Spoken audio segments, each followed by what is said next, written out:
Boogie Down Productions will always get paid. We'll take the wackest song and make it better. Remember to let us into your skin, cause then you'll begin to master rhyming.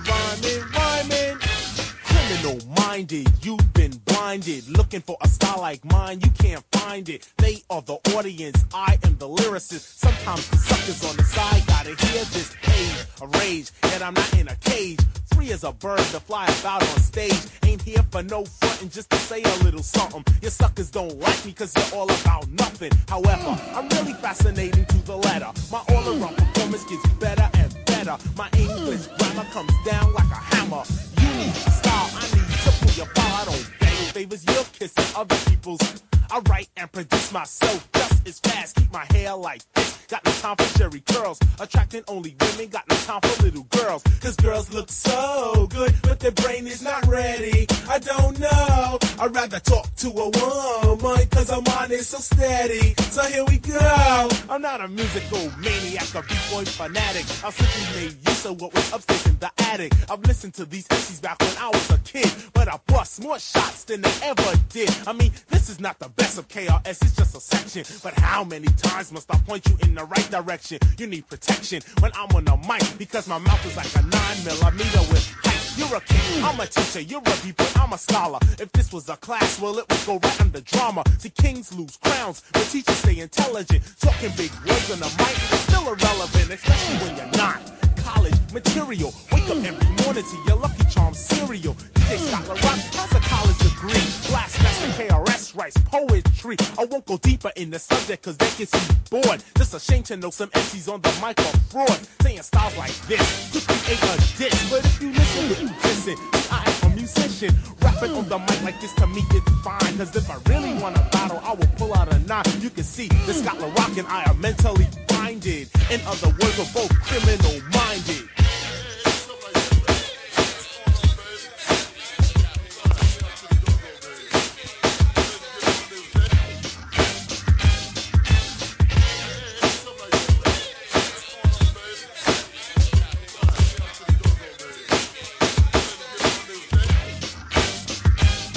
We're not promoting violence, we're just having some fun. He's Scott LaRock, I'm KRS-One. Never off beat cause it don't make sense. Grab the microphone, relax and not tense. You waited, debated, and now you activated a musical genius that cannot be duplicated. See, I have the formula for rocking the house. If you cannot rock a party, do not open your mouth. It's that simple. The phony cosmetics to your pimples. Take another look because the gear is not wrinkled. The K, the R, the S, the O, the N, the E. Say I'm rhyme for 87, not for 1983. Well versed, to rehearse. In my rounds I might curse. Originality is first, but the suckers get worse. Allow me to include, I have a very stable mood. Poetic education of a high altitude. I'm not an MC, so listen, call me poet or musician. A genius when it comes to making music with ambition. I'm cool, collected with the rhyme I directed. Don't wanna be elected as the king of a record, just respected by others as the man with the solution. An artist of the 80s and left his contribution on wax. The lax is 24 tracks. After years of rocking parties, now I picked up the knack because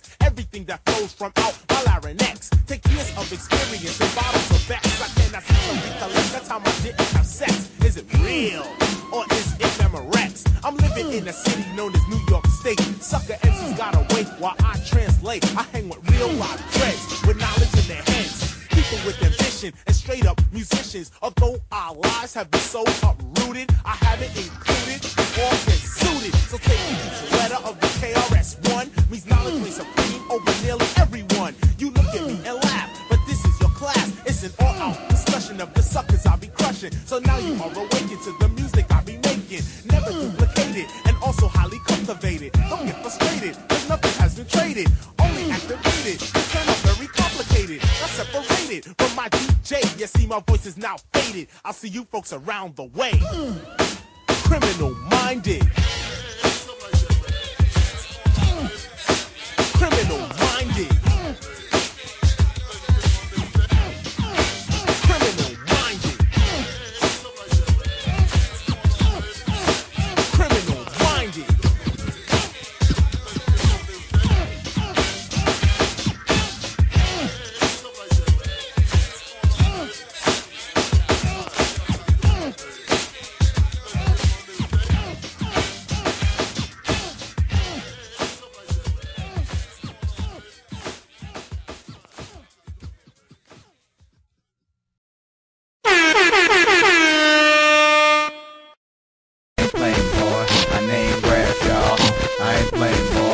Black Pen, y'all. Stack cold with me. Shetty records with me. We ain't playing. I ain't playing, boy. This is how I live. I ain't playing, boy. This is how I live. I be running through the fire. I'm a motherfucking beast. I be running through the fire. I'm a motherfucking beast. I ain't playing, boy. Still talk to the town. I still walk with the crown. I still go to war. Still leave chalk on the ground. I'm still parking around. Still driving a Hummer, but I still act like I'm still walking around. I still walk with the pound, still setting the palm. My man still got shot and bled to death in my arm. I shook hands with the Reaper, held death in my palm. I got jumped and sent home, half dead to my mom. I live life that way, still trife that way. My nigga, life ain't fair, why should I fight that way? And when my life ain't here, I roll dice on my grave. I still fall niggas twice my age, still.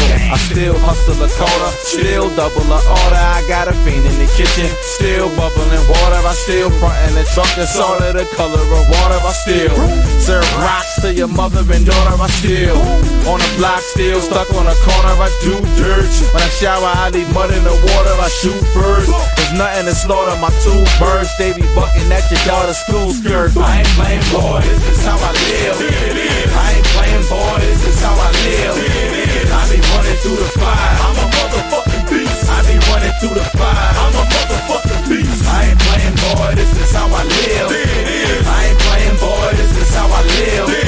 I be running through the fire. I'm a motherfucking beast. I be running through the fire. I'm a motherfucking beast. I ain't playing, boy. I'm stat partner, act partner, lay down flat partner, put holes in you baller blockers, 8-time strap, cocker, buckle, stay glistening. Bad bros, a boot knocker, stay shining. My closet be looking like the Foot Locker. Still grinding, still pimping, still a boss hog, stunner, city runner, getting numbers to the earth, go under. I'ma be ballin', feet up, worth something. When drama come calling, quote gon' hurt something. Downside, we totin' Mac 11 diamonds in our bezel, riding dirty as shovel. My feet on the pedal, shot a trail, get on my level, reppin' the ghetto. All these halfway thugs know they soft and jello. Still grand gripping, lane switching, never tricking, raw spitting, wig splitting, corner dipping, track ripping, swiller flipping, me slipping, y'all tripping. GMM getting big bread 'cause the clock ticking. I'm living. This is how I live. I ain't playing, boy. This is how I live. I be running through the fire.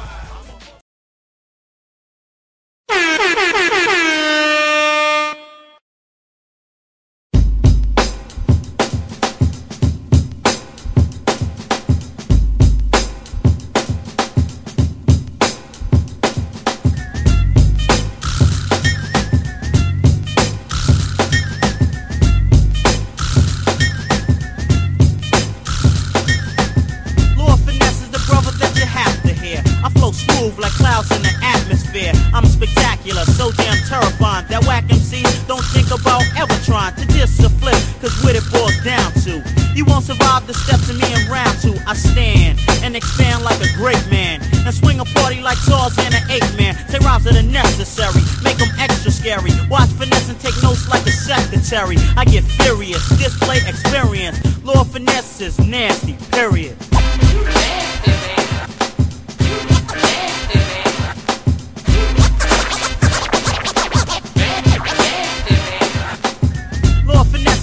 With the master rap, and I flip on the mic like an acrobat. I won't fret, step, but I'll make a rep using vinyl wax or tape cassette. Think I'm weak? Take your next look and get schooled and read like a textbook. 'Cause I'm the better man, and I never ran. MC beat me, I give credit to whoever can. 'Cause I terrify, scare, and horrify. Couldn't win against me if you let your father try. Hang and socialize, rhymes just multiply. Me and Mike, you with it 'cause we both will fly. Lyrical lecture, word architecture, rap director, the best in my sector. Microphone crew chief, releasing a smooth beach. I get nasty with a pen and some loose leaf.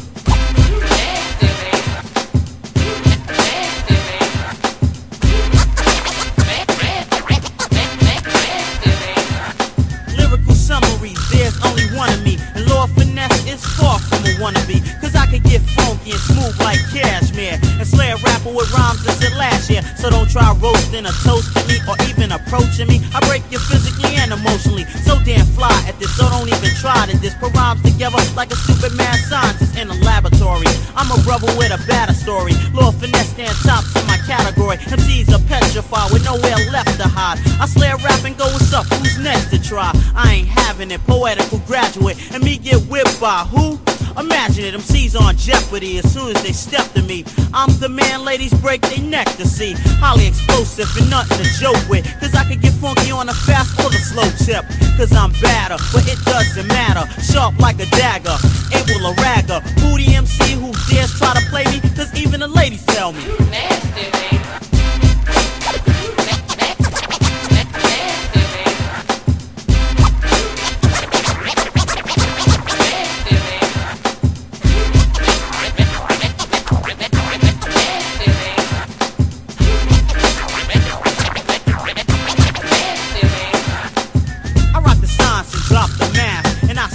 Rhymes just like arts and crafts. Foes mumble, babble, get crushed cause they fragile. Release more words than in 3 games of Scrabble. MC Law Finesse, I reign with supremacy. I'll take 1, 2, or a team of 3 or 10 of them, cause I can never sound feminine when getting funky for the ladies and gentlemen. Remarkable, I came to rock the show. Whack some seeds like a bottle of mop and glow. Water rap, and many can't afford to snap. And I throw and score like a quarterback. Shoot for the touchdown. I'm from uptown. Law Finesse in effect, so what's up now? Rhyme, slide and glide, but fit perfectly. A swift genius, but no need to worship me. I remain hot to make your brain drop, cause I'm a river and you're just a raindrop. Bronx is where I come from, far from a dum-dum. Brothers be running just a down 911. Law Finesse in effect, to get loose now?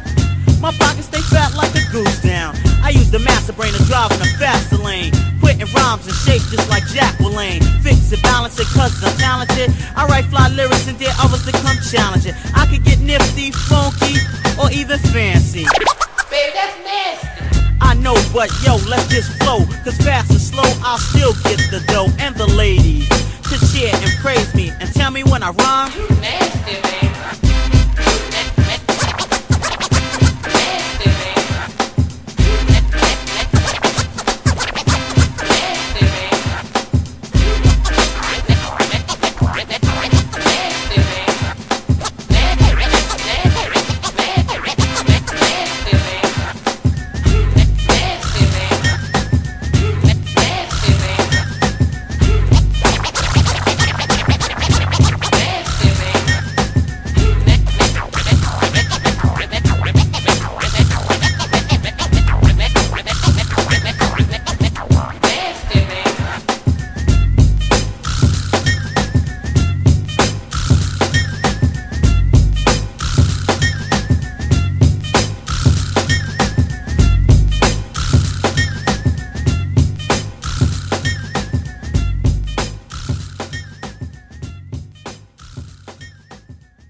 The whole 9 yards. We ain't tear MCs that's up near. I make the girl strip naked and just give it here. It's like taking candy from a kid in a baby carriage. Suckers vanish because I do crazy damage. Crews I smoke and just don't even joke with this. Just listen to the sounds of the funky vocalist. Ain't that something? Damn, it feels good to see people up on it. Ain't that something? Damn, it feels good to see people up on it. Ain't that something? Damn, it feels good to see people up on it. Ain't that something? Damn, it feels good to see people up on it. Now I'm the man with intellect, no one to disrespect. I kick a rhyme and make them C's wanna hit the deck and give it up and use their rhymes as a sacrifice. Brothers try their best, they ain't even half as nice. They try to kick it by using that soft for rap. Me sound whack, nigga, please come off of that. I'm mystical, musical, I might confuse a few. Law Finesse getting funky as usual, releasing some fresh work, sparking the network, cause I'm the expert. Wearing sneakers and sweatshirts, jeans and hoods, there's no doubt that I rap good. I walk with a bop with my hat turned backwards. To many, I may look like a hoodlum, but I'm a rapper and a pretty damn good one. Cause I could get smooth and mellow while like a juvenile, or get swift with the gift and just lose the crowd. State the facts, create the raps. Those who try to down me better step out my face with that, cause I could get raw like many or any one of them. I take a 9 when you rate me from 1 to 10. I got skills, so don't try approaching me. I keep rhymes in stores just like groceries. Don't try to snap, true, cause it's man be strapped. Come correct, you be leaving home handicapped, in a straight jacket or a wheelchair. Finesse lost your touch? Nah, it's still there. So wanna bees in competition? Beware of Lord Finesse, the funky technician. Ain't that something? Damn, it feels good to see people up on it. Ain't that something? Damn, it feels good to see people up on it. Ain't that something? Damn, it feels good to see people up on it. Ain't that something? Damn, it feels good to see people up on I'm it. untouchable, with the skills to crush a crew. When it comes to rhymes, it's a must that I bust a few. Keep the crowd listening, I'm so magnificent. It even says finesse on my birth certificate. I'm the man of bravery, skill, and chicanery. I get the ladies cause I use my brain, you see. And that's no surprise, you might get pulverized if you sleep. So don't even close your eyes, I go and flow. I even give crews advice. To make it short, I'm crazy, stupid, nice. Using bad words, pronouns, and adverbs. Putting English together just like a mad nerd. MCs I stomp and scare, I make them lose their hair. I rip the mic and take it home as a souvenir. Rough and tough cause I come from a bad block. Watch a girl with a chain and a padlock. I go solo, far from a homo, that's a no-no. Get more sex than a pono. When it comes to rhymes, I write my own, speaking a hypertone. When ripping a microphone, so those stepping to me better have something hype to say. I cook them seeds faster than you can in a microwave. I'm the type that'll give any man a chance to come correct before leaving in the ambulance. So those that's dissing and flipping, better listen to Lord Finesse, the funky technician. Ain't that something? Damn, it feels good to see people up on it. Ain't that something? Damn, it feels good to see people up on it. Ain't that something? Damn, it feels good to see people up on it. Ain't that something? Damn, it feels good to see people up on it. Ain't that something? Damn, it feels good to see people up on it. Ain't that something? Damn, it feels good to see people up on it. Ain't that something? Damn, it feels good to see people up on it. Ain't that something?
Give me a black-guarded sister.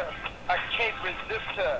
No stringy hair, blonde hair, blue eyes, pale skin, buttermilk complexion, grafted recessive depressant.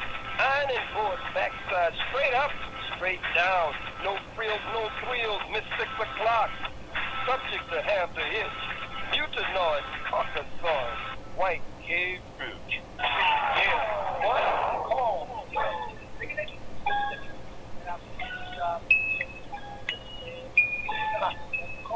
Yeah. Check it out one time for the hand.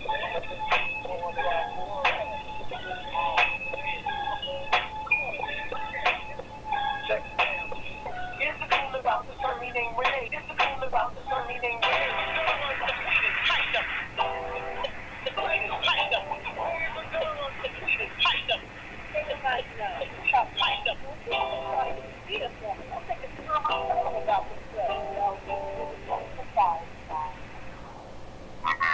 This is a journey into sound.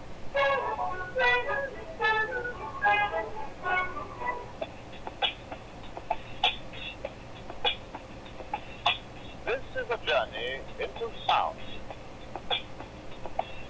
A journey which along the way will bring to you new color, new dimension, new depth.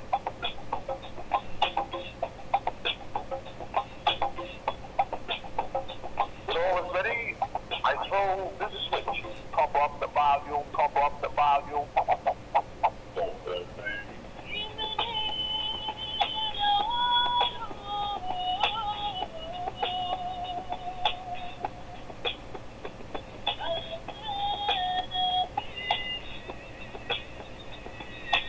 You make me feel so good. We interrupt this broadcast for you a special news bulletin from our on-the-spot passport. Oh my gosh. The movie just turned. Good evening, America. This is your president. Please listen carefully to the announcement I'm about to make. After careful consideration and research, Vice President Duke, Congress, and myself have concluded that black people have not advanced technologically. Their educational testing scores are on a rapid decline. The vast majority of them are on welfare, producing babies at a faster rate than they can support them, and we will not carry them anymore. We are left with no other choice but to put slavery back into effect. All blacks will report to the designated camps in their area to receive further orders. The only blacks excused will be those serving in the United States military and the police. Any blacks who do not cooperate will be terminated immediately. I repeat, slavery is wrong. Welcome to your higher consciousness. You have now ascended to your divine path. Feel good, right? That's originality. Now, I see that it's different up here. Inhale. Exhale. As never-ending electromagnetic energy direct from the source, you now must decide what your role in the community is. You can join us, or you can allow the parasite inside you to decompose your vessel. What's the matter? It's fear exchange. That alone will develop all it can before itself to draw. You know, like I gotta get away, and I know that I don't, and I won't have to stay. Won't they be pain? It's the same as my name. And whenever we go out, people always shout, because they recognize we just paralyzed, and thought this life is sweet. So on that side, don't breathe, we breathing, burning, itching, burning, but I didn't know that. Capabilities and knowledge of your trees, vision from your knees. That's the soles of your feet through the stars. Stacking souls on their feet to salvation. Hatred for a nation. Name contemplation. Empty concentration. Start to cross the Holocaust. Normalization. Broad civilization. They were one died. This died. They would say right. High home. Say left. Right. Don't say left. White bone. Just homegrown and fed. So you know you gotta check yourself before you wreck yourself. You better check yourself before you wreck yourself. You gotta check yourself before you wreck yourself. You better check yourself before you wreck yourself. You better protect yourself. Take me to the moon. On my enemies face they don't fuck you too. If you try to penetrate my truth, shout out beach trails and rap school. So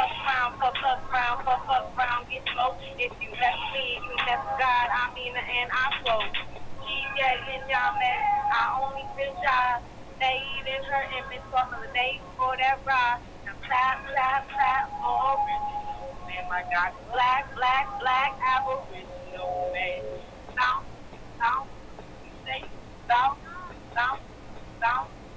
Say it, bounce, bounce, bounce, bounce, bounce, bounce, down, down, and you name it, and I heard you. That shit is within. Sit back and relax on my nigga. Check yourself before you wreck yourself. Check yourself before you wreck yourself. You better check yourself before you wreck yourself. You gotta check yourself before you wreck yourself. You better check yourself before you wreck yourself. You better check yourself. Recognize, don't be reckless. Medusa, Medusa, I maneuver, leave you headless. And I be laying hexes and shit you wasn't expecting. Flipping through the bars, know your heart, know your essence. A nigga mind done a lot. Time shot, thinking tripping with the time zone. I system go, ship offender, we just mobbing label pros. Labels pros, what a picture we divine by design. Read the line in the script. Check yourself before you wreck yourself. Check yourself before you wreck yourself. You better check yourself before you wreck yourself. You gotta check yourself before you wreck yourself. You better check yourself before you wreck yourself. You gotta check yourself before you wreck yourself. You better check yourself before you wreck yourself. You better check yourself.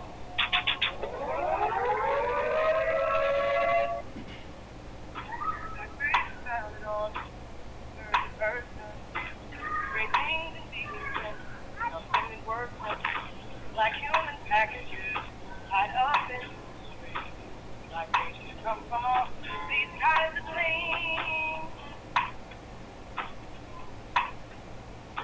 Like race founded on denial, economics, survival, deafening silence, and social control.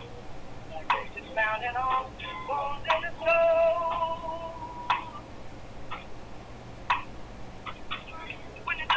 Light, when the beat sings, when I'm feeling sad, I simply remember all these kinds of things, and then I don't feel so sad.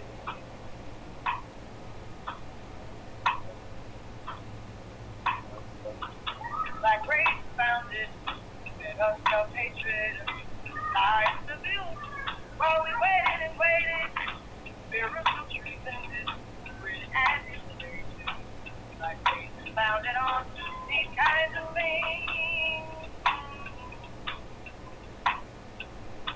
Like race is founded on training and training, finding your freedom to stop your complaining, poison your water while they say it's raining.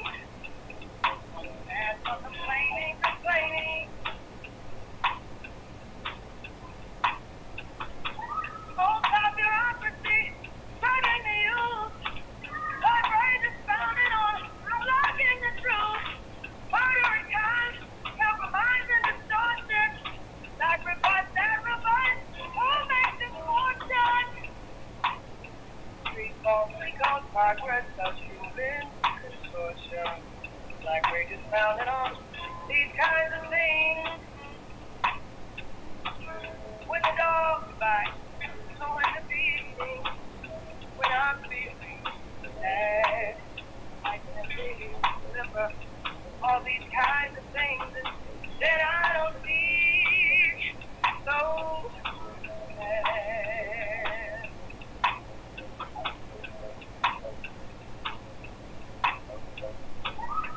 Friends, the time of this mental illusion, forcing you back into orbit confusion.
don't even know their own name. Why? Because he took it away from them. Please. 20 million black people don't even know their own language. Why? Because he took it away from them. 20 million black people who don't even know the history of their ancestors. Why? Because he took it away from them. And if you're trying to tell them how far it is completely, they've been robbed, he says completely hated.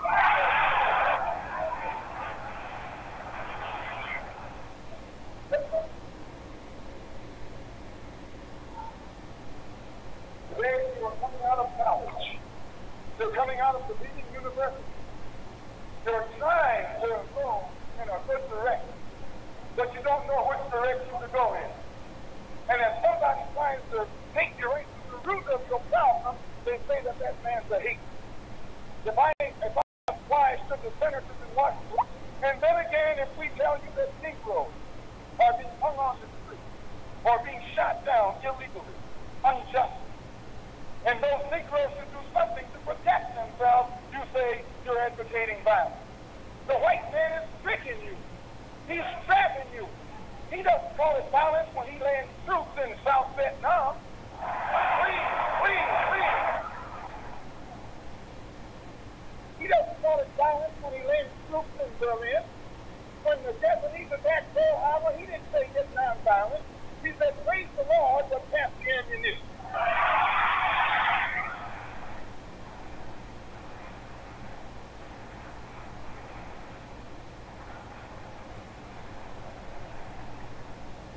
But when someone attacks you, when someone comes at you with a club, when someone comes at you with a rope, when someone comes at you with a gun, despite the fact that you've done nothing, he tells you, suffer peace. Pray for those who use you to fight. Be long suffering. And how long can you suffer after suffering for 400 years? So I just want to play up that little point right there. Because he says that you play on their emotions. And when you turn on your television tonight, or your radio, or read the newspaper, they're going to tell you in that paper that I was playing on your emotions. Imagine you, a second-class citizen. That's not getting emotional, it's getting intelligent.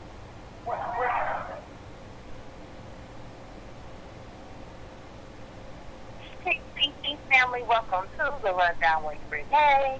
I'm your hostess, Renee. And we in here tonight, back again, Thursday night.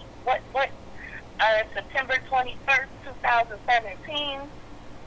And man, we're going to get it in. We have a really,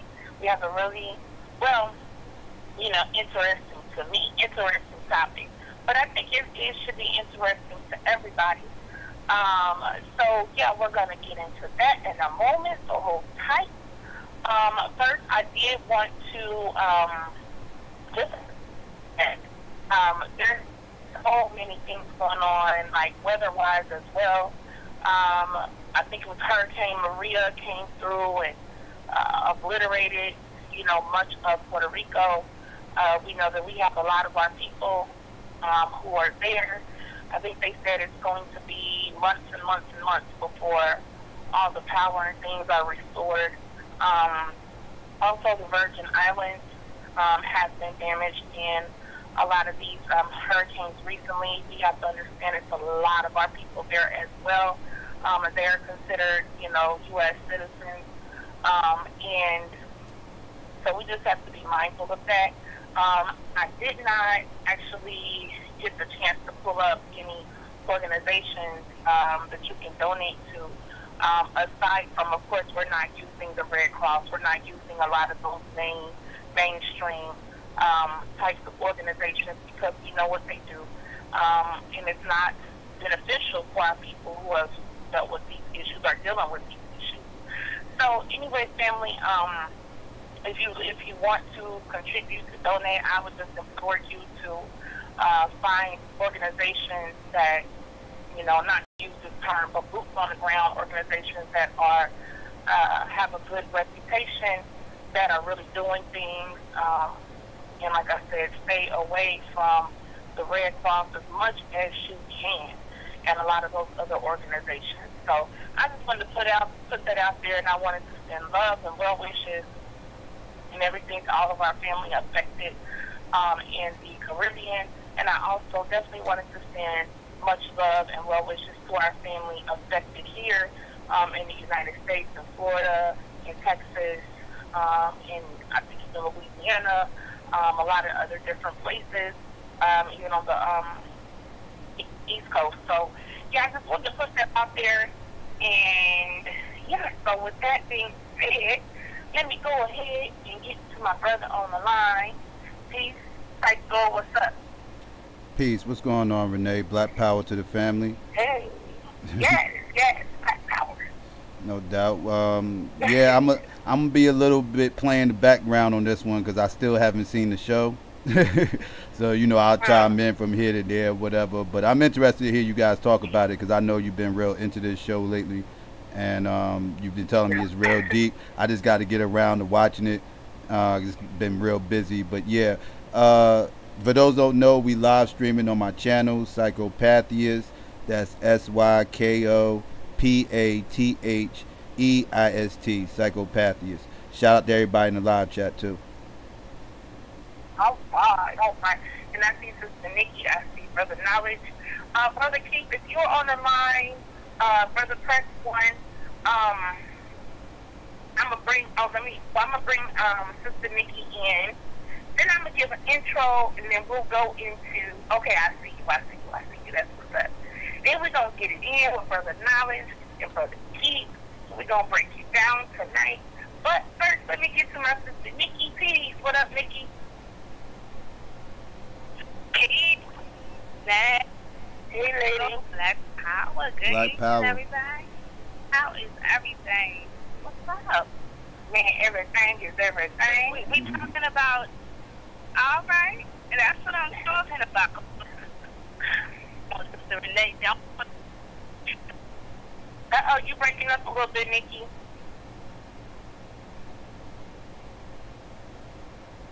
Okay, she dropped. So she'll come back. Okay, family.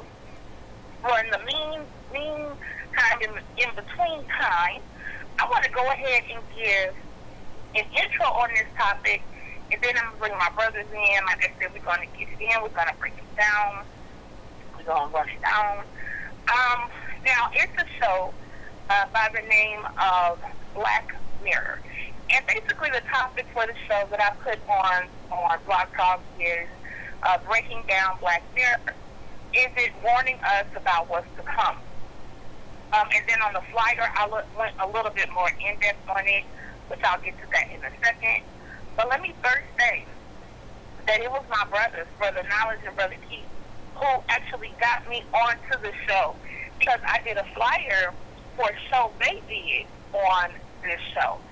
And so I said, well, let me check it out. I didn't really get to hear all the premise and things like that. But when I did the flyer, I said, oh man, let me see what this is about. So I'm waiting for me to call back in, but yeah, so I said, well, let me see what's up. You know how you're kind of, well, for me, like I work different hours, and then overnight I do a lot of stuff like projects and things. So you want to watch something like work or what have you. And so I turned this on Black Mirror. It's on Netflix, and I've been hooked ever since. So let me go ahead and bring my brothers in right now, family. Peace, Kings, what's up? Peace, Black Power. Black power. Hey. How y'all doing? We doing pretty good. How about you? Doing well. Wonderful. What you got going on, Brother Keith? Anything you want to put out there? Oh, man.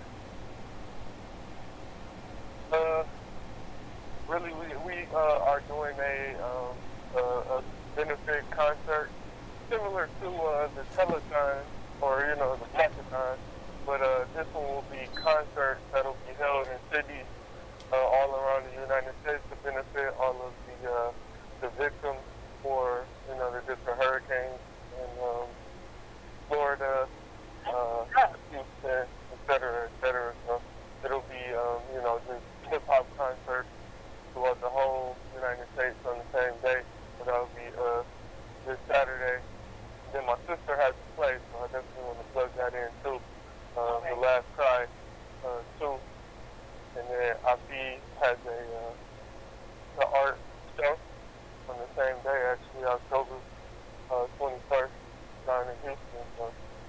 anybody can support any of those, I would appreciate it. Oh, that's what's up. Okay.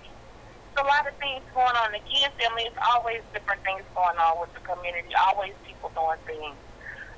Don't get into that mindset that, oh, ain't nobody doing that. No, there's people out here. You know, you just have to sometimes look it up because we don't get the same mainstream coverage and media coverage that others can get. Brother Knowledge, are you there?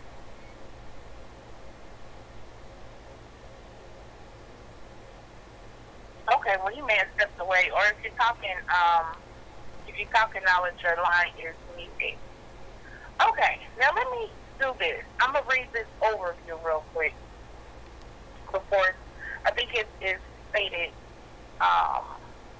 in a way, a really good way. So I'm gonna give y'all this overview of the show. Can y'all hear me? Yeah, I can hear. We can hear you now. Peace, my bad. You know, Blog Talk have a little hate going on, especially, you know what I'm saying, we on the rundown, you know what I'm saying? Yeah. Info Keefing and stuff. Okay? Right. And like I was saying, you know, both y'all the ones who got me into watching this, got me curious, and like, let me look into this. And then, like I said, once I watched one show, I was hooked. And, you know, basically was binge watching this. And it's an amazing show. So let me give y'all a little brief synopsis of this. Now, mind you, this, let's see, does it say it in here? The guy who's responsible for this, white dude, a British dude named Charlie Brooker, he was also instrumental in The Wire. Which The Wire had a lot of good writing, you know, a lot of different elements to that. But yeah, so the show basic synopsis is, okay, they're saying it's a standalone drama of sharp, suspenseful, satirical tales that explore techno-paranoia. Black Mirror is a contemporary reworking of the Twilight Zone with stories that tap into the collective unease about the modern world. Each story features its own cast of unique characters, including stars like Bryce Dallas Howard, The Help, Alice E. Sugu, I can't remember her name, but African lady, Tom Cohen, and Jerome Flynn, Game of Thrones, Joe Wright, and others, as well as the brother who was in Get Out. He's in, I think, the second episode of the series. So anyway, the series basically, like they said, each episode is something completely different. For those of you who may be familiar with the Twilight Zone, you know it dealt with the kind of, if you want to say, somewhat supernatural or, you know, these types of things. This is coming from a perspective, though, of technology, of the modern world.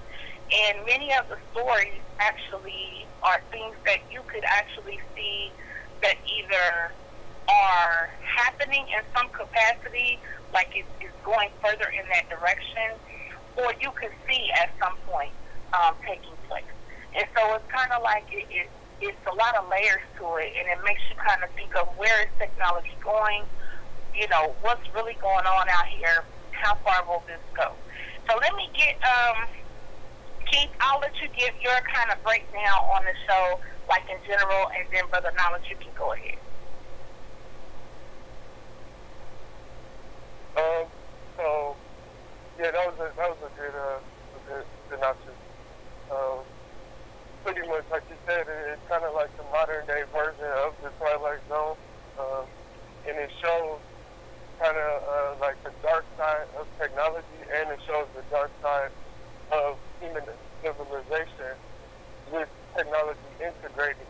It's kind of like a slight step into the future. Like, it's not really that far in the future, and it shows that the path that we're headed down, and a glimpse of how things will be if we continue going on the path we're going. And you know, that's why I thought it was so insightful, because, like, you know, I think it started in like 2006 or 2008, something like that, the first season. But some of the things that they put in the show have actually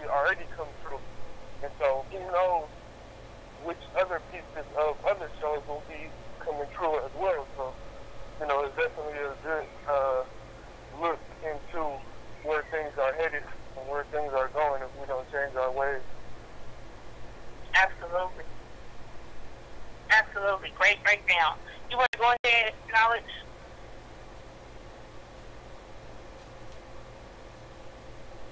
Yeah, I mean, this is a series. I mean, based off of Keith's description on one of the shows we had. I was like, I got to check this joint out. You see what I'm saying? And then, we had a dialogue. Yeah, we had about 2.5, almost 3 hour dialogue on the joint, and we barely scratched the surface. So I know when we got into it, I was like, yo, we got to do this again. We got to reconvene because there was angles that we hit on, and I know there's some vantage point that you're gonna come from specifically. You know what I mean? Yeah.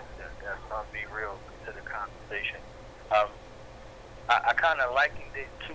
It does have the Twilight Zone feel, so that was one of the things that I immediately saw because I'm like a Twilightologist. And it also reminded me, just of the reactions in regards to how easy it is to, alter someone's mind and perspective. You see what I'm saying? Controlling what you see. You see, it reminded me of this story called The Lottery from back in the day. It came out in June 26th of 1948. And the plot for the lottery was it was in a small town. You see what I'm saying? There were about 300 residents, and every year they would pick somebody at random. Everybody had to play the lottery, and whoever won the lottery, their family got stoned to death. You see what I'm saying? So, like, this was something that was groundbreaking. So it just shows you, we deal with psychology all the time. The power of groupthink and mob mentality and things like that. So if you look at the Twilight Zone, they had the monsters on Maple Street. You see what I'm saying? All they did was use EMP, electronic, magnetic poles to knock out the electricity so nothing could move. And then, those people that were seemingly looking like they was all well and good to go went crazy. You see what I'm saying? And it was just, within a couple of hours. You see what I'm saying? So, it was foreshadowing about some things to come, and it really hits in that same type of category, dealing with the psychology of our enemy and how our enemy uses us. You see what I'm saying? Cooperatively too. So I'm ready to get that conversation. All right. The lottery, that was an African story too, wasn't it? What's that? I said that the lottery, that was an African story, right? Yeah, that was an African story. Oh wow. I remember reading that in high school. Yeah. I want to say I heard that before. Yeah, that's the appeal that they're looking for. You see what I'm saying in regards to, how powerful literary works go then you see into, aiding a mentality. The literary term is foreshadowing. You see what I'm saying? So the writing that was done, it makes it akin to in a couple of things that have came on that show. Black Mirror have come true. You see what I'm saying? As myself and Keith Forrest kind of outline. Now, I want to say this, family. We just having a conversation, just a dialogue tonight. It's just laid back. It's just a conversation. Kind of picking each other's brains and what have you on these issues. If you want to contribute to the conversation, if you've seen the show or seen some of the episodes or what have you, feel free to call in and give your opinion. If you haven't and you want to give your opinion just on where we take it with the breakdown, or you have questions or what have you, you can call in at 319-527-6058, 319-527-6058, and press 1. What I wanted to say though is, now, some people, may consider me to a degree a quote-unquote conspiracy theorist. Whatever. Hey, whatever. But the thing about it is, they have something that's called predictive programming. And so even when you look at some of the things that have happened in the world, like for instance, a lot of people say how the Simpsons predicted so many things that came later down the line after these episodes aired. So things such as like Ebola, 9/11, Trump's presidency, like him going down the escalator. Also, I think Family Guy has also been said to predict some things. I think in regards to like Bruce Jenner and all of that kind of stuff. So there's a lot out there about predictive programming that's been put into different shows and things. And when you really examine it and look at it, it's like, man, how did those things line up? So I was kind of thinking in terms of this show with, like what you said, this is not, like, most of them don't really take place in the future, like in a real futuristic way. It's like slightly in the future, like literally just a couple of steps, not like far down the line where everybody's in the damn spaceship or something. It's very relatable to today because it basically does take place today. So it's just slightly in the future. And so we can see all of these things, you know, kind of coming to fruition or that have come to fruition. So I'm kind of looking at it like that, like, the predictive programming perspective of this, the fact that some of these things, like, already came to pass or already kind of are right there on the edge. And I think it's important just to pay attention to these things. I'm not a big TV watcher. I say that all the time. I think I really stopped watching TV for real about 4 years ago now. And I do watch things here and there, but I'm very selective. And so if I watch anything, it's like a documentary. I don't watch like a lot of like sitcoms and stuff like that.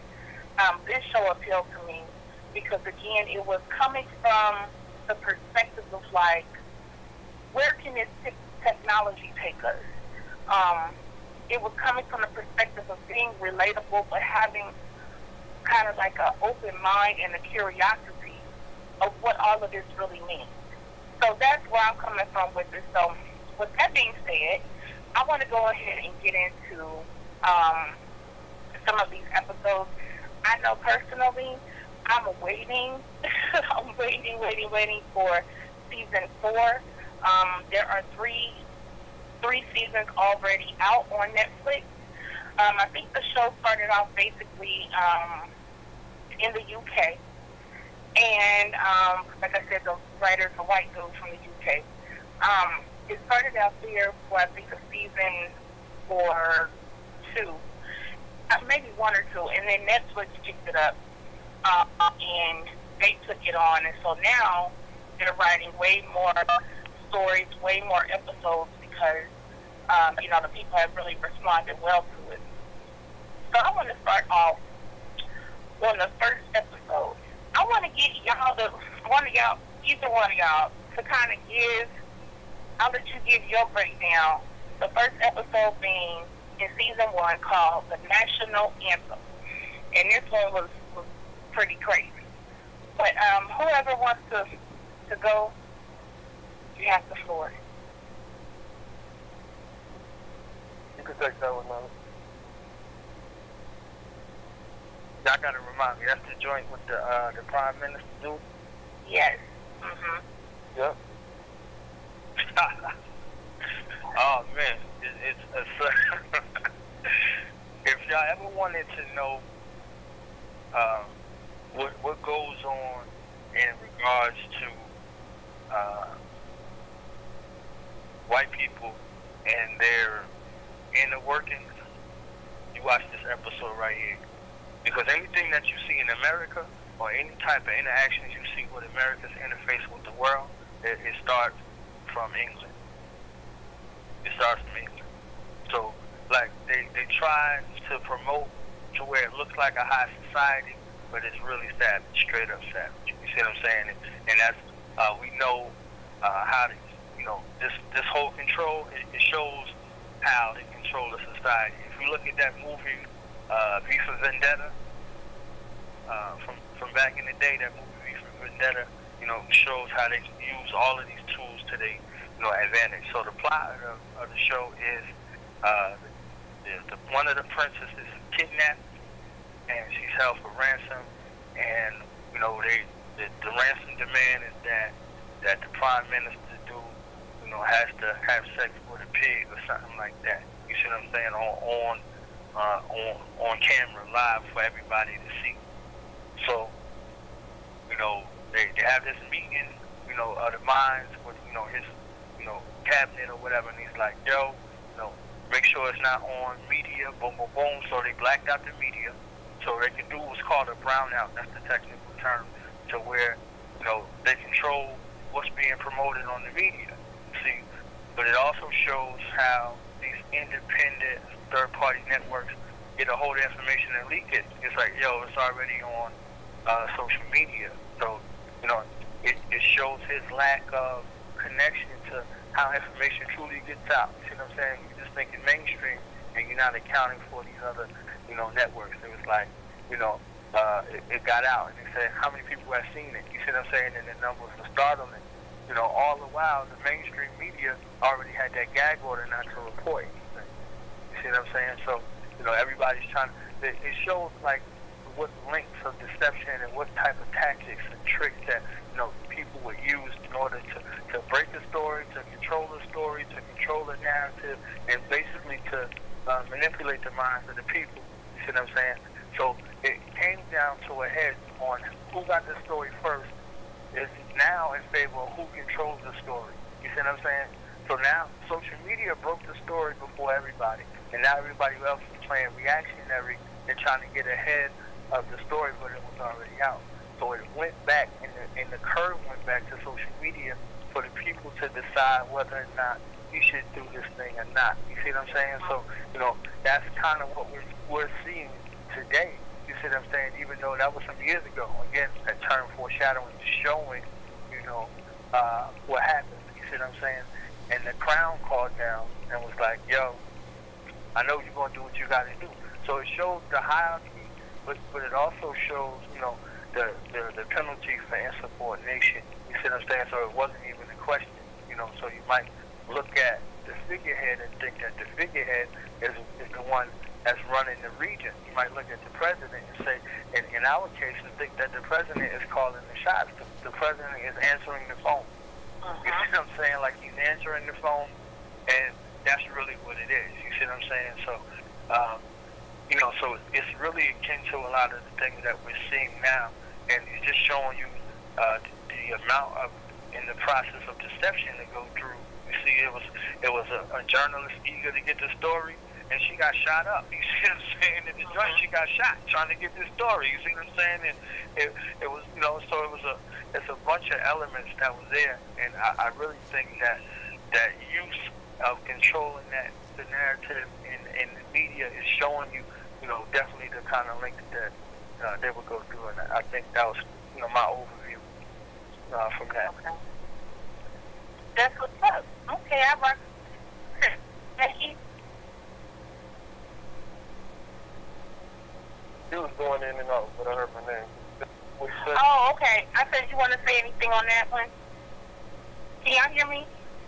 Yeah. Oh, I mean, to me, that was just goes to show, like you said, the power of social media. And the same, like with me, you know, I don't own the TV and haven't owned the TV, you know, for probably 3 or 4 years myself. But yet, I'm not disconnected on any major news story thanks to social media. You know, anything that happens is like, you know, instant. And I remember a couple of years ago, I was talking to a journalist or, you know, a news personality. And he was like, pretty much like, you know, back in the day, he was like, you know, we could hear about a story, then we could go to breakfast and, you know, stuff like that. And then we can go and cover the story, get the, you know, story, put it out on the 8 o'clock news, 9 o'clock news or whatever.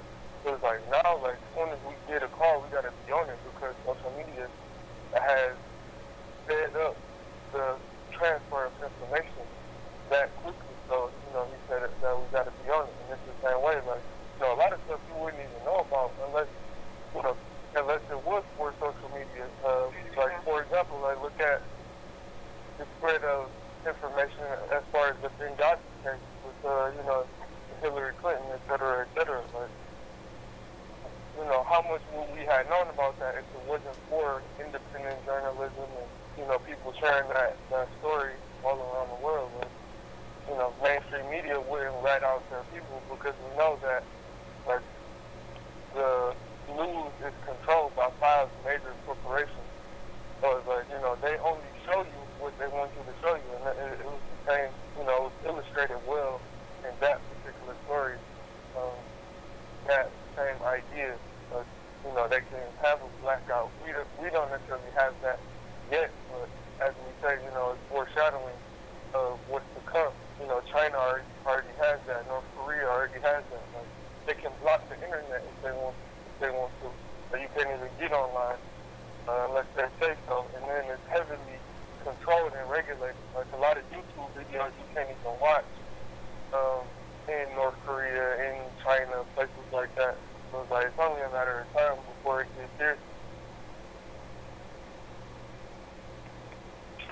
All right. Yes. Okay. Now, I'm going to get into this next episode because I think it's certain episodes that I really want to go in and highlight, and it's some that we can just kind of maybe gloss by unless y'all want to specifically go in on that. Now, the next episode I really want to... Let's get into the ones that you want, because I know that's the all right. Yes, we can get into the... Okay, yeah. All right, so the next one is 15 Million Married. Goodness gracious. I was messaging and I was like, man, this class, I was getting mad at this episode. Now, this is the episode that features Daniel Kaluuya, who is the brother that was in Get Out, the main character. Now, he's in this particular episode, and this episode is basically about, it's set like in somewhat of a future. Basically, the people have to cycle on exercise bikes in order to power what's around them and to earn their currency, which is called merit. Okay, and so this episode kind of goes into a what's the show called? Goodness gracious. What's the show that used to have American Idol? It kind of goes into like an American Idol, America's Got Talent type of situation. This is a part of this particular episode. So here he is, and basically you don't have many chances or opportunities to do certain things. So if you want to go and be a part of this show, you have to have so many merits. You have to have 15 million merits. And so the chick, he had a merit. And mind you use your merits, they charge you, like for instance, if you want to bypass an ad that comes on that you don't want to see, you have to use so many merits for that. And where you sleep at, your sleeping quarters, you're completely surrounded by screens. So you're watching videos, you're watching something 24/7. Your alarm clock is on there, everything is on there. And so like I said, they give you ads all day long. And in order for you to bypass these ads, you have to pay with your merits. If not, you have to sit there and watch them and what have you. So anyway, the people basically cycle all day, building up as many merits as they can get. And so it's a white girl, and she can sing. He finds out she can sing or whatever. And, she wants to go on the show, but she doesn't have the merit. This man, with 15 million is a lot. He works very hard cycling to get his merit. Well, he go ahead and gives them to her so she can go ahead and participate on this particular show. So she gets on there, and basically they flip it into kind of like a sexual type thing with the chick. And I guess he had put her up on some pedestal that she was this amazing. I mean, he looked at her lovingly and lovingly, and oh my gosh, he's obsessed with this white girl. And she turned out to be pretty much a skank and do what needed to be done. They saw her as going in another direction, and she basically went in that direction. So that really hurt him, broke him down. He was going to go on a thing and commit suicide. And, or he was threatening it, I guess. But what happened is, what flipped is, they ended up giving him his own show, or his own segment. And so he ended up selling himself out as well in order to be a part of this particular show. I'm trying to think of what the name of the show is called. I can't think of the name of the show, but it's, like I said, it's kind of like a Idol type of show.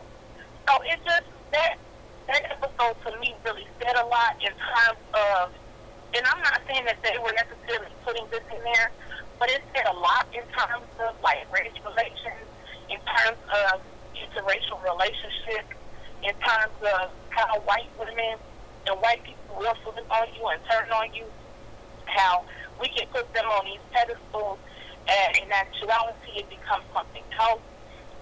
How he was used, but how he was also corrupted. The show was called Hot Shot. Hot Shot. Okay, thank you, Hot Shot. And then you see how he was corrupted, how he ended up being corrupted and going ahead and joining, all the other people that sold out because he wanted a piece. He got into being able to get a piece of it. So it's just an interesting episode in a lot of different directions, but also in terms of seeing how the money, there's not money. The money is in there. It's in the computer, it's in the digitized world. And that's already happening in so many ways with us. But just seeing it in terms of that. And so everything that you want to do and everything that you can't do, you're having to pay for it. Pay for it with your marriage. And you earn that, of course, like I said, by cycling, empowering your surroundings. So it's a deep episode. I was ticked how they played the black dude. They played him over there. But what's y'all opinion on that on that episode, 15 Million Mirrors?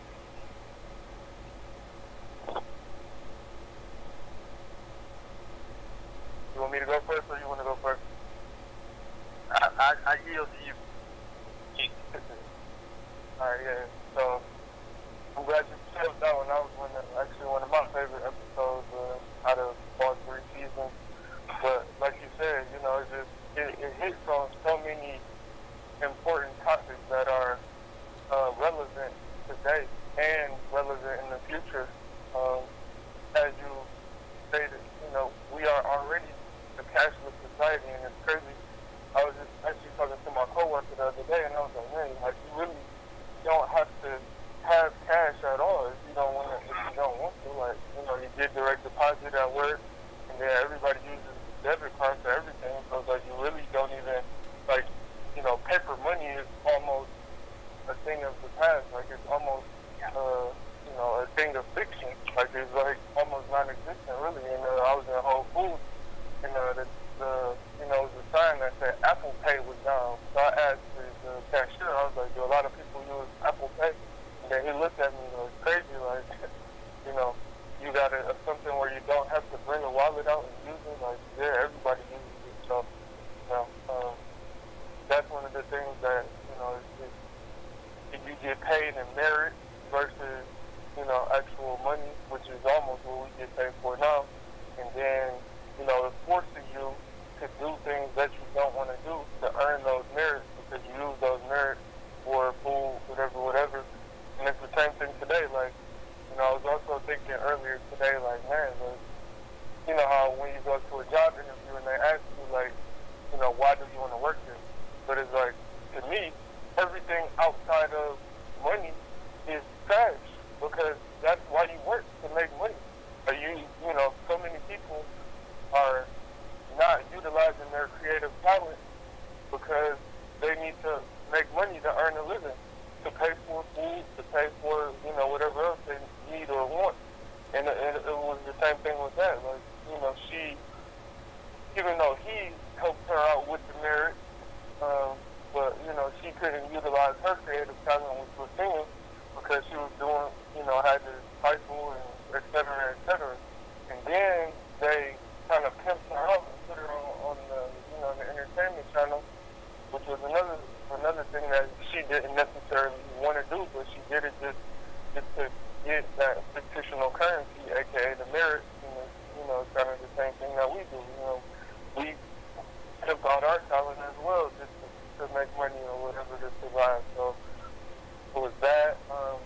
Also, you touched on the interracial thing, and in my personal opinion, I don't think Hollywood or whatever the UK version of Hollywood is, I don't think they do anything haphazardly, and like you said earlier, predictive programming, like, it was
and that's kind of like the outfit that everybody wore was the gray, except for the cleaning people who wore the yellow. But you know, nobody. And they were like overweight, weren't they? Yeah, they were all big and fat. Yeah. Yellow. Those were like the cleaner people, but you see, like it was kind of symbolic, I think, because you know they didn't have to cycle to get their money. You know, they walked around cleaning up, so it's like, but if they didn't get the exercise that everybody else got, and then like you said too, you know, having to pay to skip ads, like everything is so, you know, in front of you. Like even when he was brushing his teeth, like there was a you know, a screen in front of him in the mirror, or like when he tried to lay down, like screens all around him, and you gotta pay in mirror to skip ads. And like as we said, you know, that was years ago. But now look at YouTube Red, like you know, they want you to pay a certain money to be able to watch videos and without ads, ad free. And it's like, you know, it's the same thing. It's just all coming back full circle, and it kind of predicted the future, or it saw where the future was going, and then they put it in that show. So it's like the same thing. You know, we got to pay to skip ads too. It's like they force you to watch those ads on YouTube, even if it's, you know, some of them is only 5 seconds and then you can skip, but still at the same time, it's like they pretty much got their point across in those 5 seconds because they know that you can skip. So it's like, it's just, and then the porn, pathetic to me, in my opinion. Yeah, and then the porn thing, the porn thing, to me that said a lot too. You know, it says a lot about society. It says a lot about, you know, the hypersexualization of everything. So every time you turn around, it was a little damn porn ad thing coming up. You know what I'm saying? And they were forcing it down to people's throat, basically. You know, and it was just, and then there was one more. Oh! Did you catch the part where, I'm sure y'all did, but where he went to try to get on the hot shot thing or whatever, and the guy said, "Oh, we need an ethnic," and he went and grabbed him. You know, and that was another thing. What I noticed racially is you see that there literally is a drop of a black person here, and literally one. I think I saw, like, on the episode, maybe a total of 3, as in far as all the people that were there, you know what I mean? And the people who were, and the one black dude who was on the, he was a judge, though. But aside from that, yeah, and to me, that was, like you said, they don't do anything haphazardly. You're so right about that. And so, to me, that was definitely on purpose, and it was definitely to make a point. And y'all, man, yeah. Black people were very few and far between. Go ahead. I think one of the most critical things for me examining it is the lack of respect for what he was given. He didn't earn none of those merits. His brother died and left him those merits. You understand what I'm saying? So when we start looking at our generations and family and all of that, you see, like, if you didn't earn it, you wouldn't have just gave it haphazardly. He didn't have no connection to it. It didn't mean anything to him. You see what I'm saying? Even though it was supposed to mean everything to him. You see what I'm saying? Like, he didn't earn them. You see what I'm saying? So he didn't have to go through none of that filter. He didn't have to sacrifice none of his life. He was just going through the motions. You see what I'm saying? And that's that thing about, you know, that's symbolic of sitting on that bike pedaling every day. You're going nowhere. You understand what I'm saying? Like, you're trying to get somewhere by going nowhere. You see what I'm saying? So now you're looking at this thing. This is like military fashion type. They were chosen to go there. You see what I'm saying? That wasn't reflective of the population.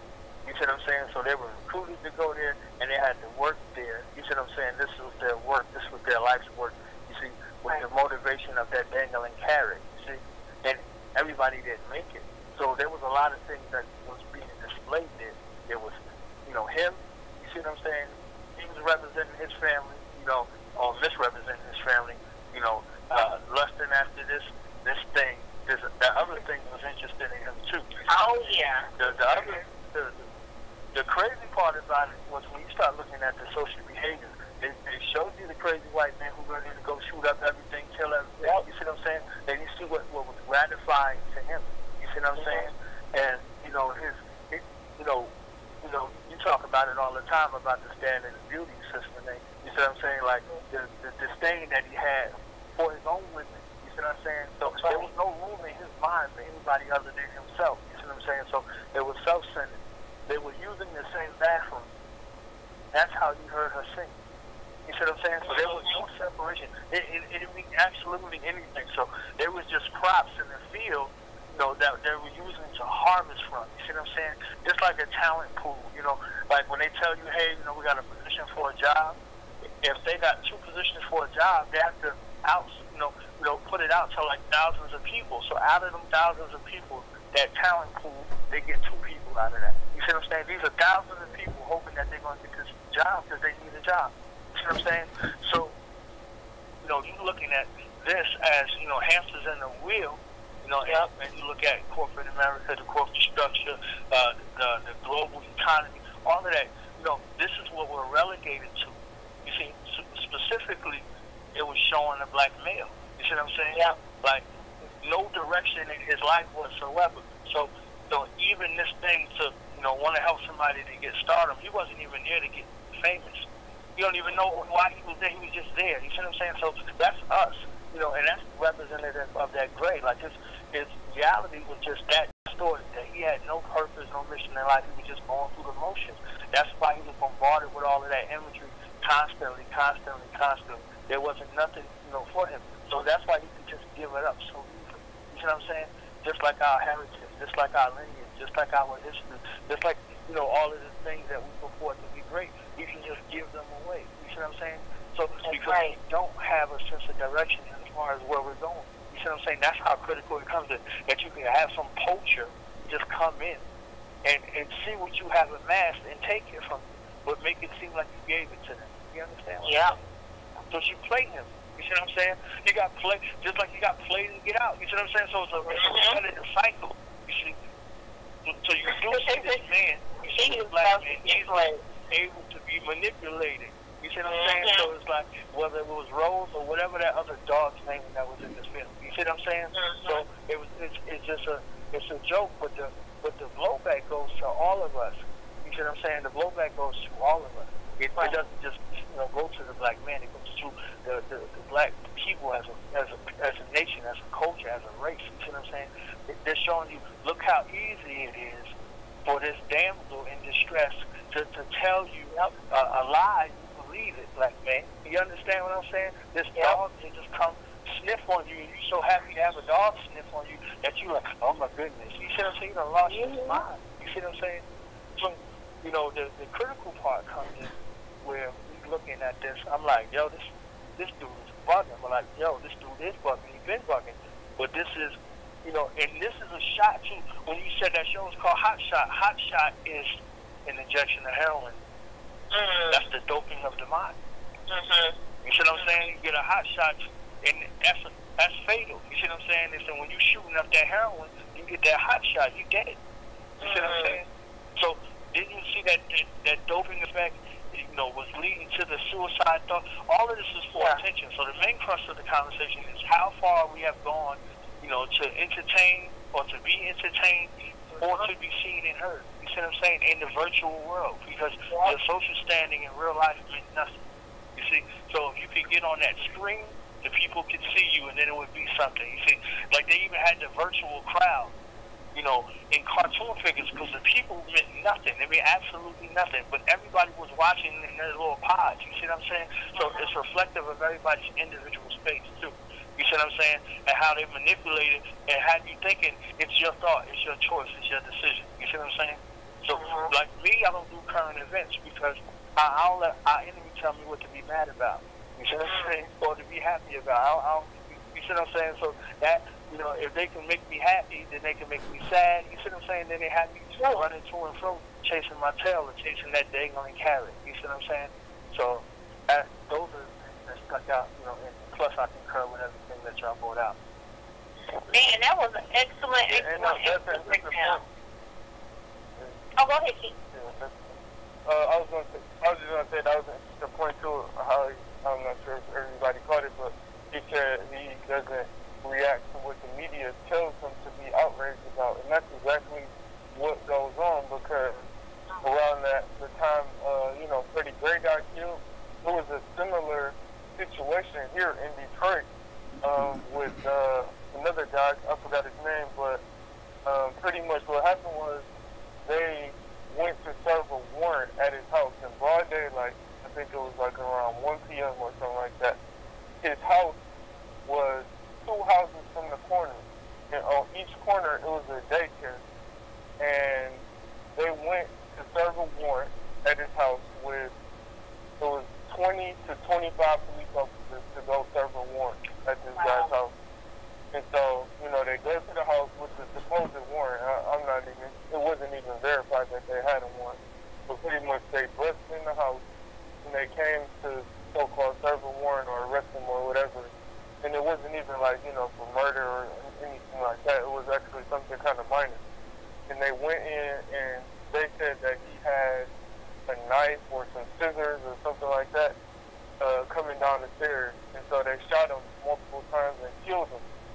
And that was like right around the time when the Freddie Gray stuff happened and everything was going on in Baltimore. And I was like, man, if this would have got the same media attention and coverage that the Freddie Gray situation got, it would have been riots here in Detroit. But it just, because it wasn't covered by the media, people didn't really know as much, and they weren't outraged about it like they would have been if it had the same media coverage. So I'm like, really, the media is who tells you to be mad? Like, all of these protests and all of that is only because we keep seeing it over and over and over and over, and the media is like repetition. So it's like they tell you what to be mad about. I mean, and it's the same thing. They tell you what to wear. Like, they tell you what's hot and what's not. They tell you who to listen to. Like, it's a lot more talented people than all of these, rappers and singers and whoever else is on the radio.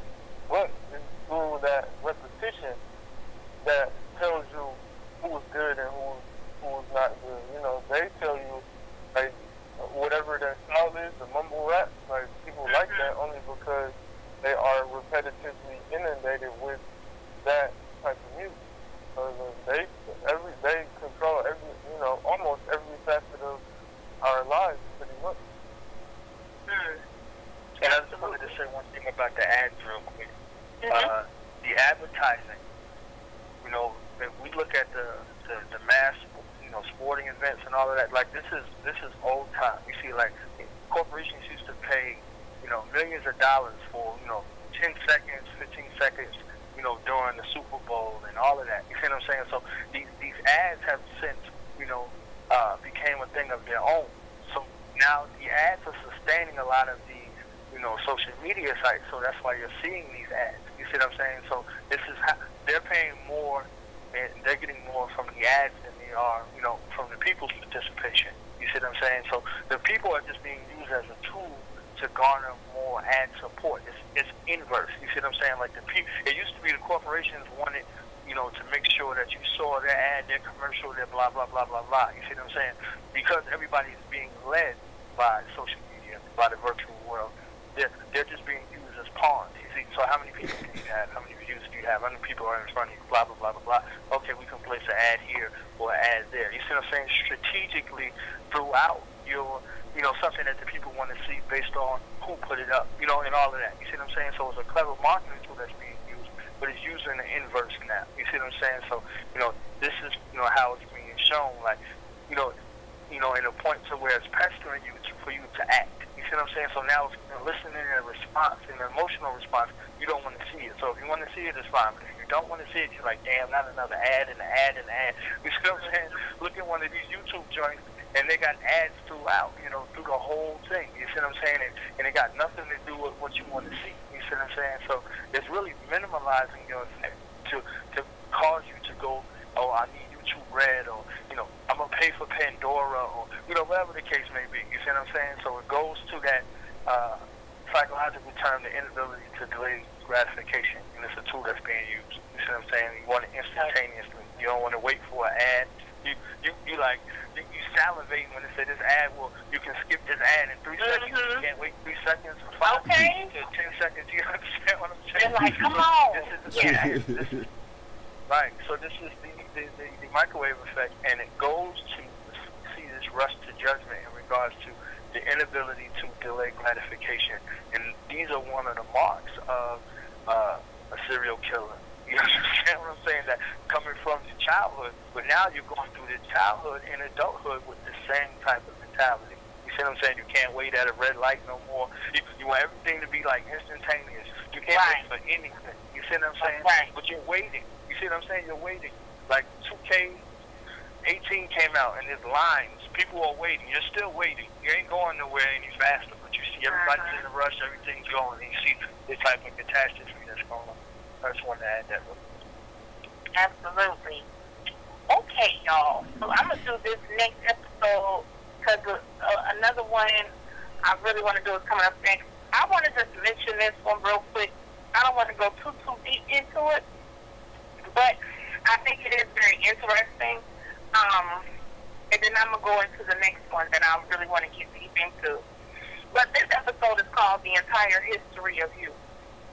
And I thought this one was interesting where basically, and I can see this definitely being a reality pretty soon, where everybody has a grain, what's called a grain. I think it's behind their ear. And this grain basically enables you to replay, like it basically records everything that you see, do, and hear. So you can go back and rewind it. You know, if you want to go back and replay something that happened earlier in the day or things like that. So, for instance, the guy, the main guy in the story, he went to like a job interview or something or other, and, you know, he was there in the interview with like 3 people interviewing him, what have you. And so, you know, at the end, they tell you, you know, whatever. And so he was seeing, you know, it was over. So he was concerned. Later on, he's constantly rethinking, like, you know, am I going to get it, or did things go well? He's trying to figure out if things went well or if they didn't. So he's replaying back the interview, and you can see it you can see it right in front of your eyes. And you can also project this so that other people can see what happened in your day and watch it with you if you choose. But, so he's rewinding back the interview, and he's listening to it again, and he's paying attention to their gestures and movements, and you know, was it good, was it bad? And so this is the type of thing that you can do. So you can go back to a memory you had, let's say, it can be good, bad, or indifferent. You know, you can go back to a memory of the first time your baby was walking. You know what I'm saying? Or you can go back to a memory of getting in a car accident, you know, of what happened. So I thought that was really interesting, and I could see something like that definitely coming in the future. There was a woman in it, though, who her brain had been cut out. I think somebody robbed her or whatever, and they cut the brain out from behind her ear. And so if they cut that brain, you can have brain damage, or you can also lose your vision because you're able to see back your memories in front of you. But basically the story is about a guy who, long story short, the one who went to the interview and all that, who his wife, he believes his wife is cheating on him or cheated on him, and which she did. And he finds out later, for sure, in the episode, but the particular guy that she cheated with, that they had went to his house for this dinner party, whatever. And so the guy was talking about how he would rewind back. They call it a redo. But he will redo him having sex with different women. Like, he will go back, rewind, you know, his sexual experiences with women. And he was rewinding back to that man's wife, the sex he had with that man's wife. So anyway, long story short, that's a good one. It's sad, you know, in the end, because she ends up leaving him, and he finds out the child is again. Sorry, it's a spoiler. Sorry. And you know, he kind of, for a minute, is just rewinding those memories, rewinding good memories. So he's seeing this stuff play back in front of him, but it's not reality. He's just rewinding back to the good memories he had with her. So you get stuck there because this is not real. It's something that already happened. So he ends up cutting out his brain. So, you know, he could, you could die from it. You could, like I said, get brain damage or lose your vision. And that's where the episode ends. So that's an interesting one. Like I said, I could see something like that coming down the pike. Did anybody want to say anything on that real quick before I move to the next one? I can say something super quick. Yeah, go ahead. To me, kind of the takeaway from that one is just you see, like, all right, so that one, you know, it records every single thing in your, you know, waking life. But to me, we're getting closer and closer to that via cell phone, because if you look at, you know, how many social media platforms are coming up, you know, that you can go live on. And the thing is that, you know, people go live doing nothing. So it's kind of like, you know, you're almost showing most of your waking life via social media. You can go live on YouTube, you can go live on Instagram, Facebook, you know, people have Snapchat, all of these different media sites where you can go live and kind of play back your life. You know, and it's kind of like, it's the same thing, except for the technology is not necessarily integrated through your biology, but, you know, it's separate because it's a cell phone still at the same time. Kind of the same premise where you can record everything that happens in your daily life. So that was just kind of my takeaway from the outside of, you know, everything else that you mentioned. Very true, very true. Now, do you want to say anything on that? No, y'all hit it. Okay. All right, y'all. Now I want to get into this one right here. This is something that is definitely, like they say, a lot of these stories are like what they call 15 minutes into the future. So that's really for real what this is. This is 15 minutes into the future, okay? Because this really is legit, like, already going down, okay? But this will show you to the next level. Now, this was actually the first episode that I watched of Black Mirror. And, man, it's a good one. It's an interesting one. This one is called Nosedive. And this is the episode 1 of season 2. And it's a good one to start off on for everybody who wants to get into it.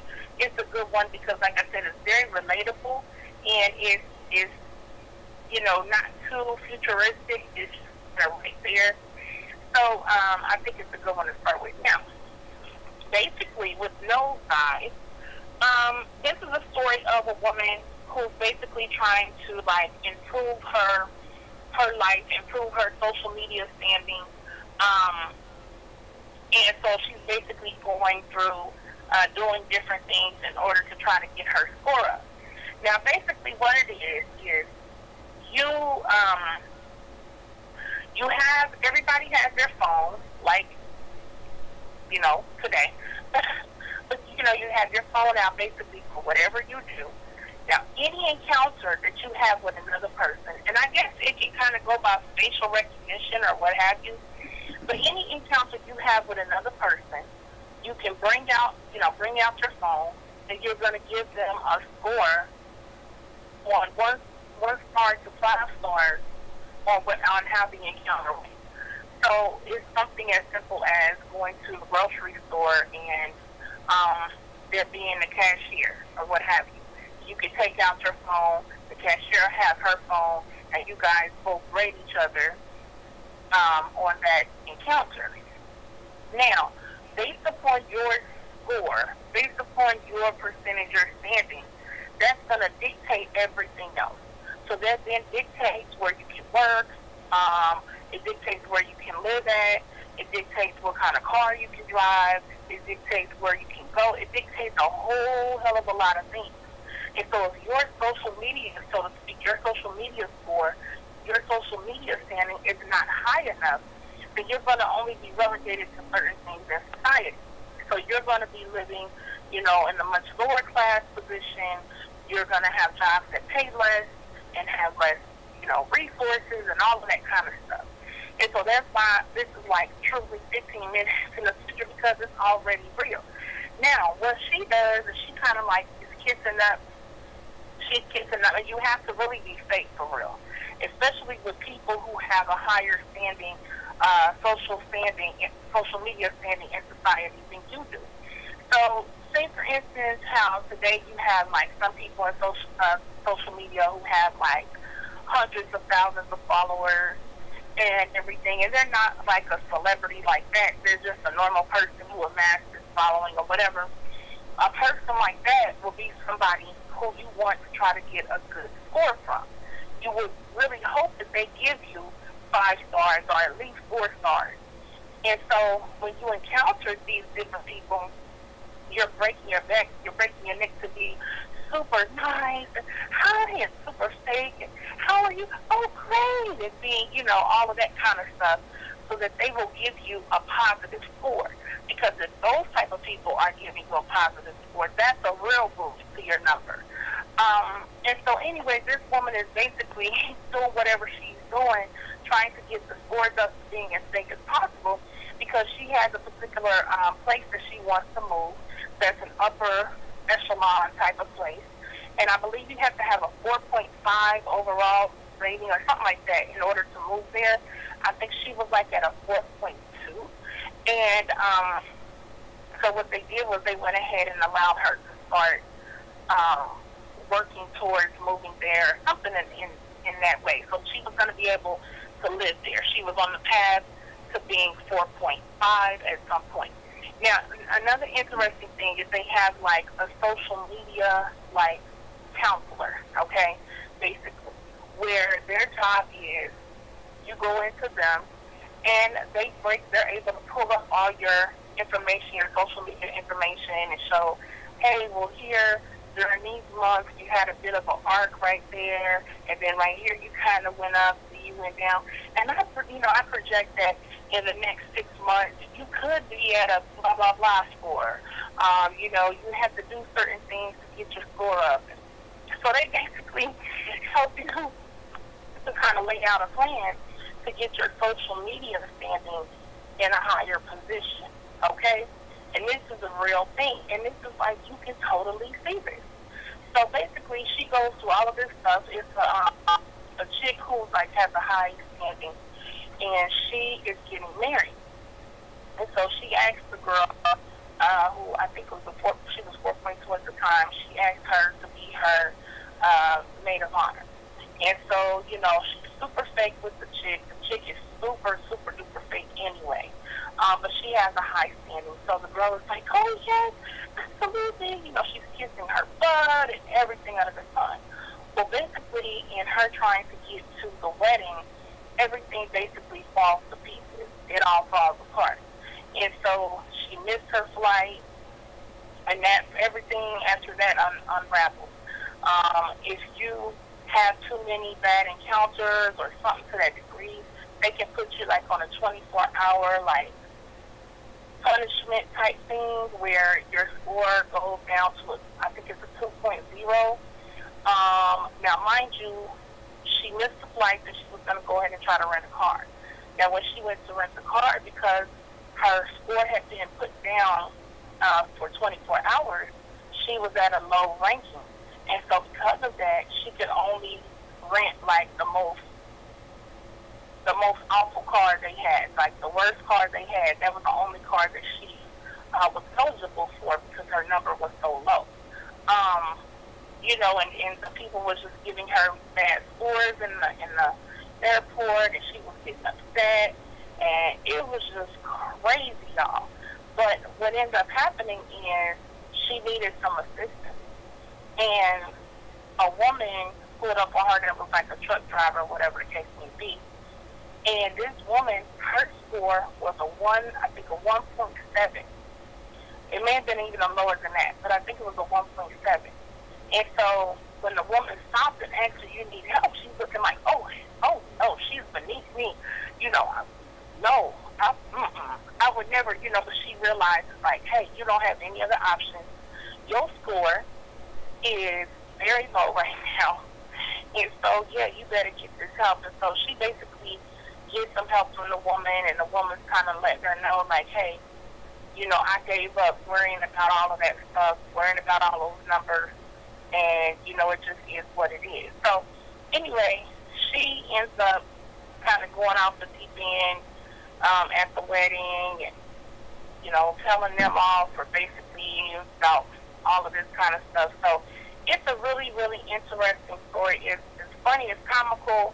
At the same time, it's very realistic. Like I said, you can really see this already being the case, because think about what the next step is. So now it's all about what's your social media following. How many people do you have following you? How many people are liking your pictures? How many people are sharing your comments, sharing your pictures, this, that, and the other? And so where is that supposed to take you? What is that social media standing supposed to take you? So I see that in the next, you know, coming however long, that social media standing will be able to translate into what it was showing you in the show, which is having a better place to live, being able to get certain cars, being able to do certain things, and being able to be around certain people, how much money you make, all of that. So I will pass the mic to whoever wants to go first. But Nosedive, that's a really, really, really good one to start with.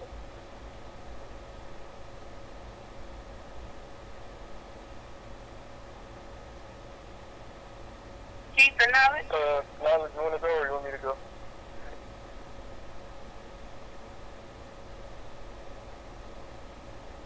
Knowledge. I don't know, his phone might cut out.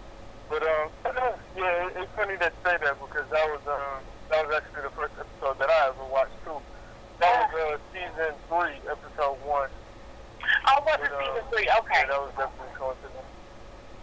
Yeah, it was season 3, episode 1. But, yeah, like you said, I mean, you pretty much hit the nail on the head, is that, you know, that's exactly where we're headed.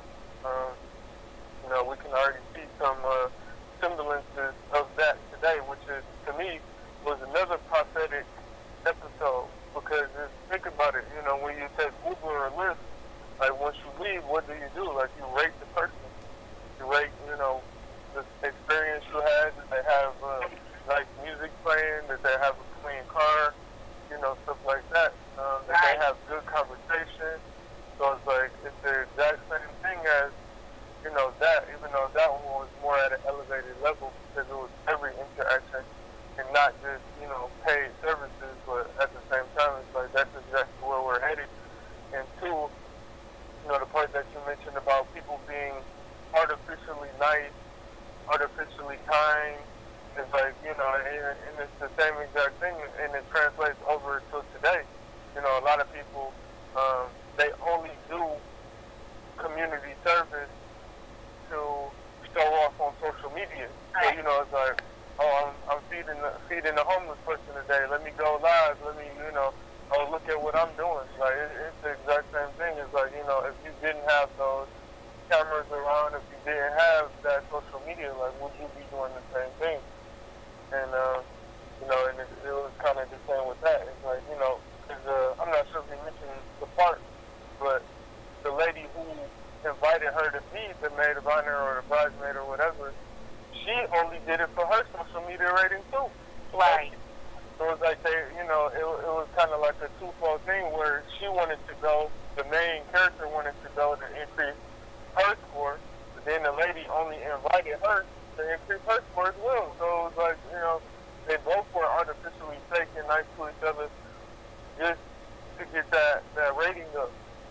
And like you said, that rating carried over into everything that you did. You know, like you couldn't rent certain cars, you couldn't live in certain areas, you couldn't do certain things. Like, for example, at the beginning, you know, when the guy, I can't remember what happened, but, you know, he had a low rating and he couldn't even get into work because his rating was low. The black dude. So it was like, yeah, the black guy at the beginning, yep.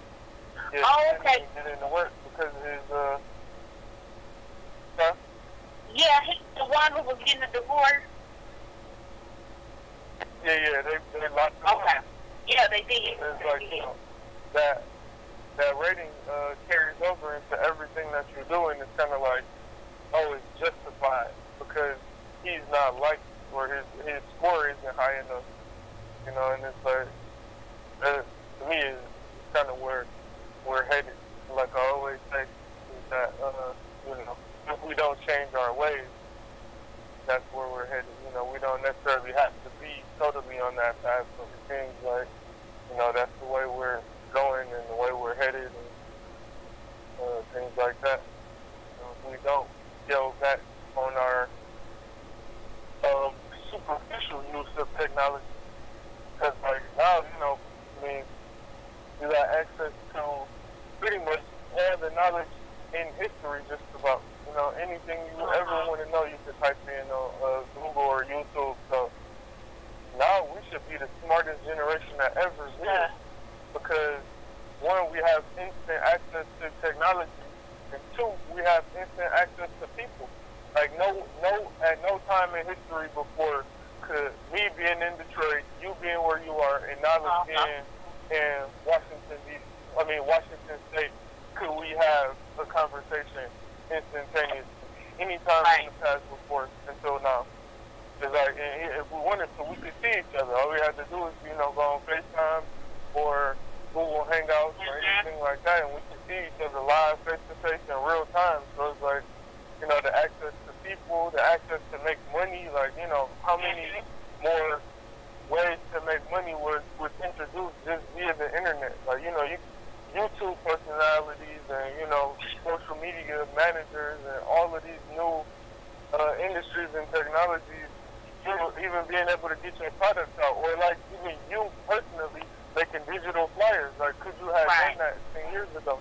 Those are all of these new technologies. So, you know, we should have the strongest economy that we ever had, and we should be the smartest generation ever because of that technology. But it's like, you know, the usage of technology is neither good or bad. It's just how you use it. You can use it for bad. You can, you know, sit and watch cat videos all day, every day. Or you can utilize it to, you know, better yourself. You know, build your skills up, build your knowledge base, and build your network. So true. It's just a tool. It's just a tool. So it can be used in a positive way or bad way. Go ahead, Knowledge. I heard most of the conversation, but something that I missed. I think there was something that was used there to create a utopian type of image. You know, because with as you see, we got one chance to see their dynamic, that they don't have a family. You see what I'm saying? There was no family life that was there. So even the advent, when you look at something, as far as marriage, how sacred that is. You see what I'm saying? Even it went as far as to, you know, capitalize, to show that element of capitalism. You know, there where you're using people to come around and everybody, you know, presenting this false image of who they are. You see what I'm saying?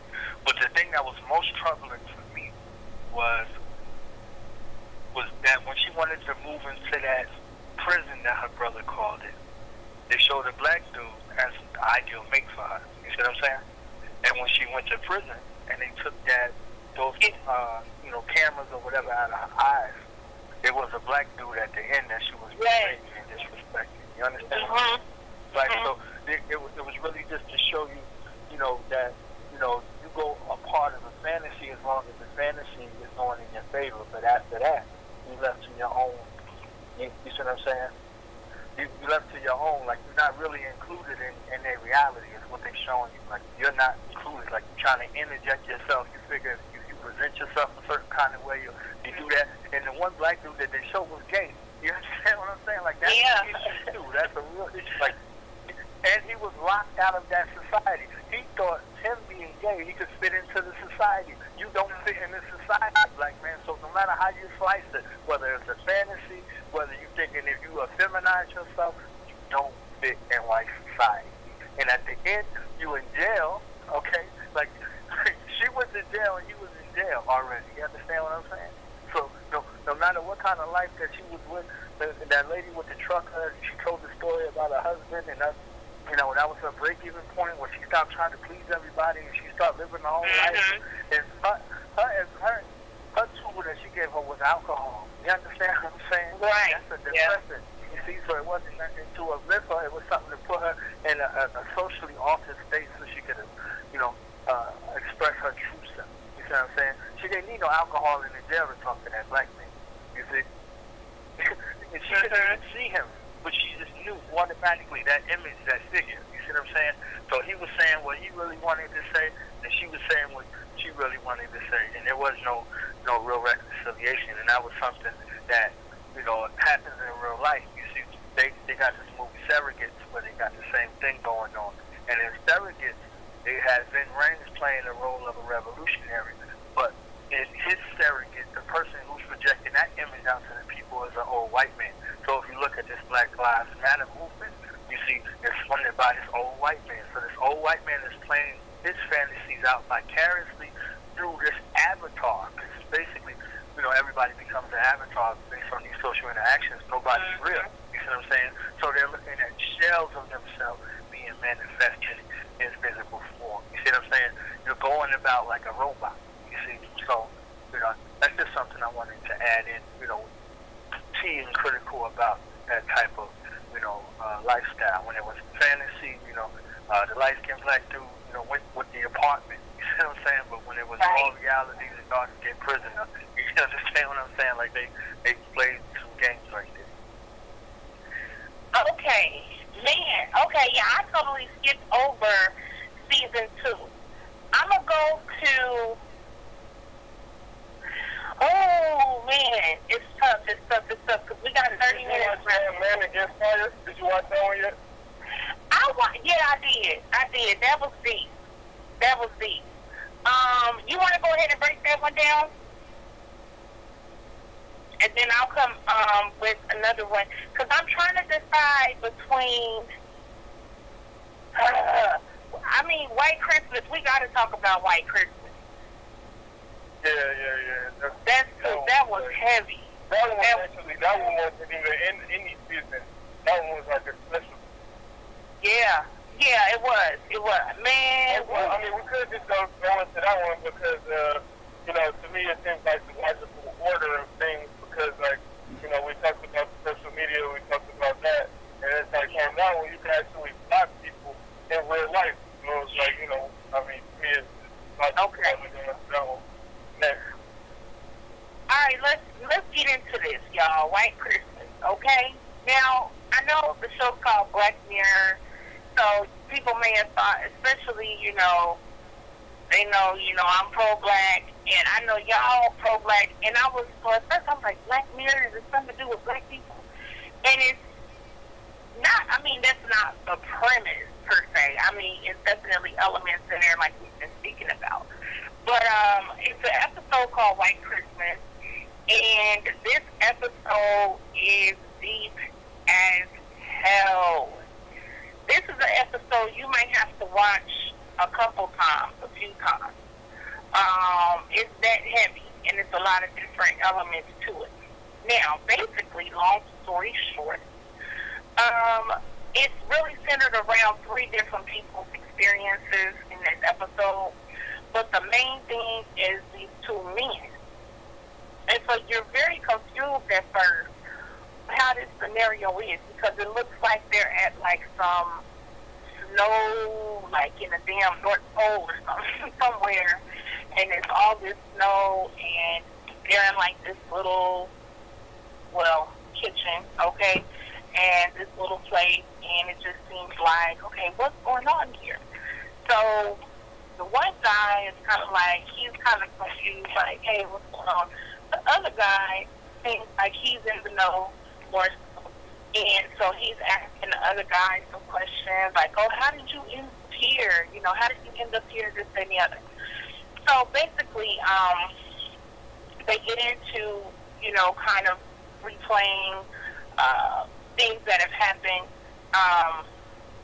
to basically kind of get them where they're at. The one guy who is the one who's kind of with it, His name is John Hamm. I'm trying to remember. He was on that show Mad Men or something like that. And so he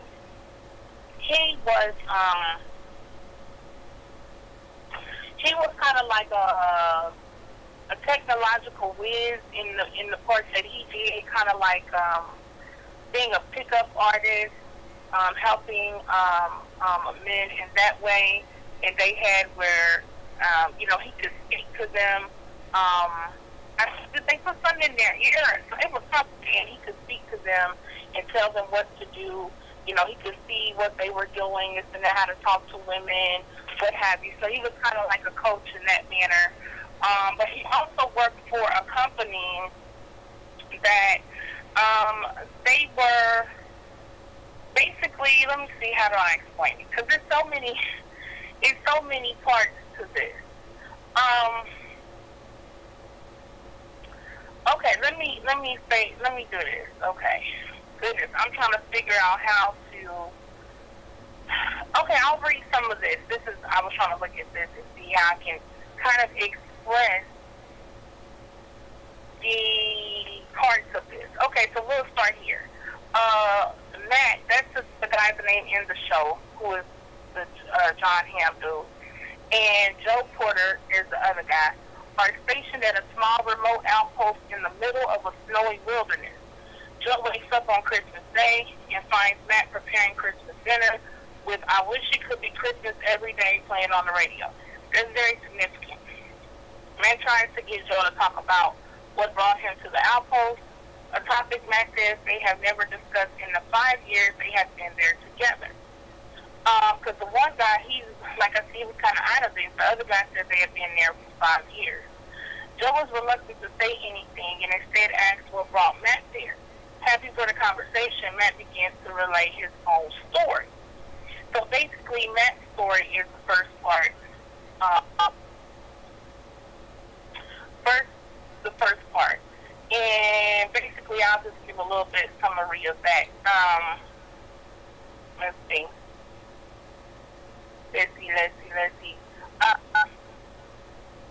The episode is set in a world where people can access the internet through an irremovable augmented reality device implanted in their eyes, called the ZI. So again, this is where, like I said, it's irremovable. You cannot remove it. So you have the internet through your eyes, okay? And I can absolutely see this happening. Again, called the ZI, which allows the subject's visual picture to be viewed remotely via a computer and allows for two-way voice communication. Matt was once a dating coach who taught seduction techniques to single men who struggle to attract women. He directs one of his clients, the shy and socially awkward Harry, to gate crash an office Christmas party and communicates with him through ZI. The virtual discussion becomes a group call involving other single men voicing their opinions and suggestions.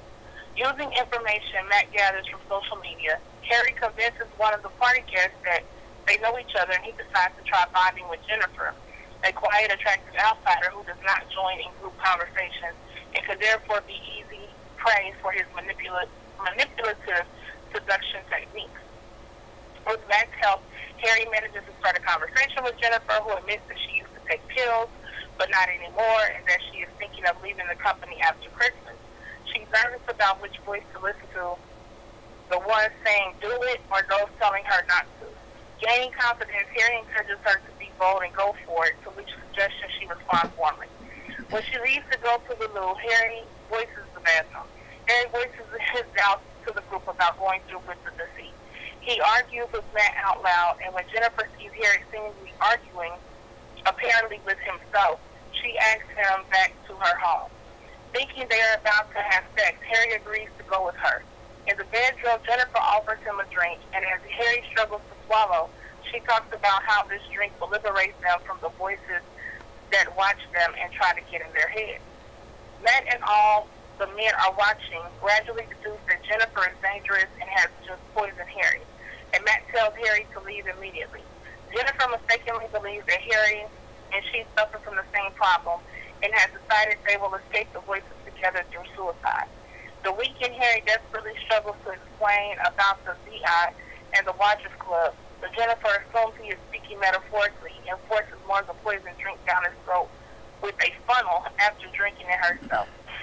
Seeing Harry weakening and unable to send Jennifer off, Matt shuts off the feed and directs the other Watchers to delete everything. He collects everything in his office that will connect him to Harry, throws it in a small trash bin, and douses it with lighter fluid. He then walks down a dark hallway, tripping over some loud children's toys, and wakes his wife. Matt's wife, discovering what he has been doing, becomes angry and fights with him. She then blocks him through the ZI, obscuring their ability to see or hear each other clearly. Matt's wife leaves him and takes custody of their daughter, and Matt reveals that he then came to the outpost to get away from his old life, explaining that he didn't want to be surrounded by reminders. Now, this is important. All that's important. He reveals to Joe that the dating coach was merely his hobby, and goes on to explain what he did in his real job. Now, let me give y'all part 2. The part 2 is about a woman. Greta is a wealthy and demanding woman waiting in bed for an operation. She rejects the slightly overdone toast offered for her breakfast.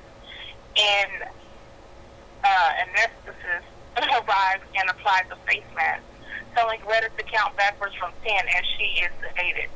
Greta appears to suffer a frightening out-of-body experience. A Greta cookie, a bean-sized chip, is surgically extracted from the side of Greta's head and is placed in a portable electronic device. The device is returned to Greta's home, where Matt greets the confused and terrified Greta cookie consciousness.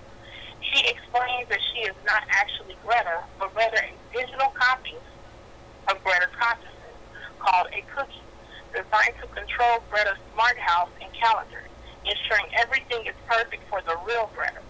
Matt then creates a virtual body for Greta's digital copy and puts her in a simulated white room containing nothing but a control panel. The copy refuses to accept that she is not a real person and rejects being forced to be a slave to Greta's desires. Matt's job is to break the willpower of digital copies through torture, so they will submit to a life of servitude to their real counterparts. So basically, you're making a copy of yourself, making a copy of your consciousness, and then that copy is basically forced to create certain things in your life the way you want them to be. He alters Greta's cookie perception of time, so what feels to her like 3 weeks passes in a matter of seconds, and she is traumatized by her solitude in a room with nothing to do. Despite this, the copy still refuses to work. So Matt repeats the process and increases the perceived time to 6 months. This drives her mad with emptiness, so when Matt reappears to her, she immediately admits to her new role. The next morning, the real Greta is awakened by her favorite music and her copy, whose spirit is completely broken, prepares Greta's breakfast exactly as she knows Greta likes it, and presents to her a list of her upcoming appointments. In the present day, Joe is disgusted by Matt's making a career from torturing into submission computer programs that were self-aware and conscious, even if they were merely artificial. Matt observes that Joe is an empathetic, good person and asks again why he came to the outpost. Having loosened up with alcohol, Joe says that his girlfriend's father never liked him and then explains his situation. Okay, y'all, now this is the big one. And this is the last part, and then we're going to break it down. All right, Joe, who had a serious relationship with Beth, and while he believes they were good together and mostly happy, their main problem was Joe's tendency to act foolishly while drunk. One evening, while having dinner with their friends, Tim and Gita, Joe notices Beth is withdrawn and seems to be in a bad mood. Later, while emptying the rubbish, Joe finds a positive pregnancy test and is overjoyed to be a prospective father. Beth reveals she does not want the baby and is getting an abortion. Joe, who is still drunk, is heartbroken, and remembering she drank throughout dinner, he calls her selfish and guilty of trying to harm their unborn child. Too upset to talk, Beth blocks him through her ZI. Okay, remember the ZI. She leaves Joe the next morning without removing the block, preventing Joe from apologizing or from seeing more than her silhouette in photos.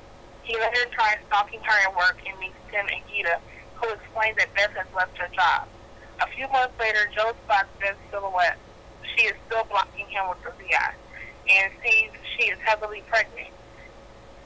Having not gone through with the abortion, he confronts her and begs for a chance to talk, but instead he is arrested.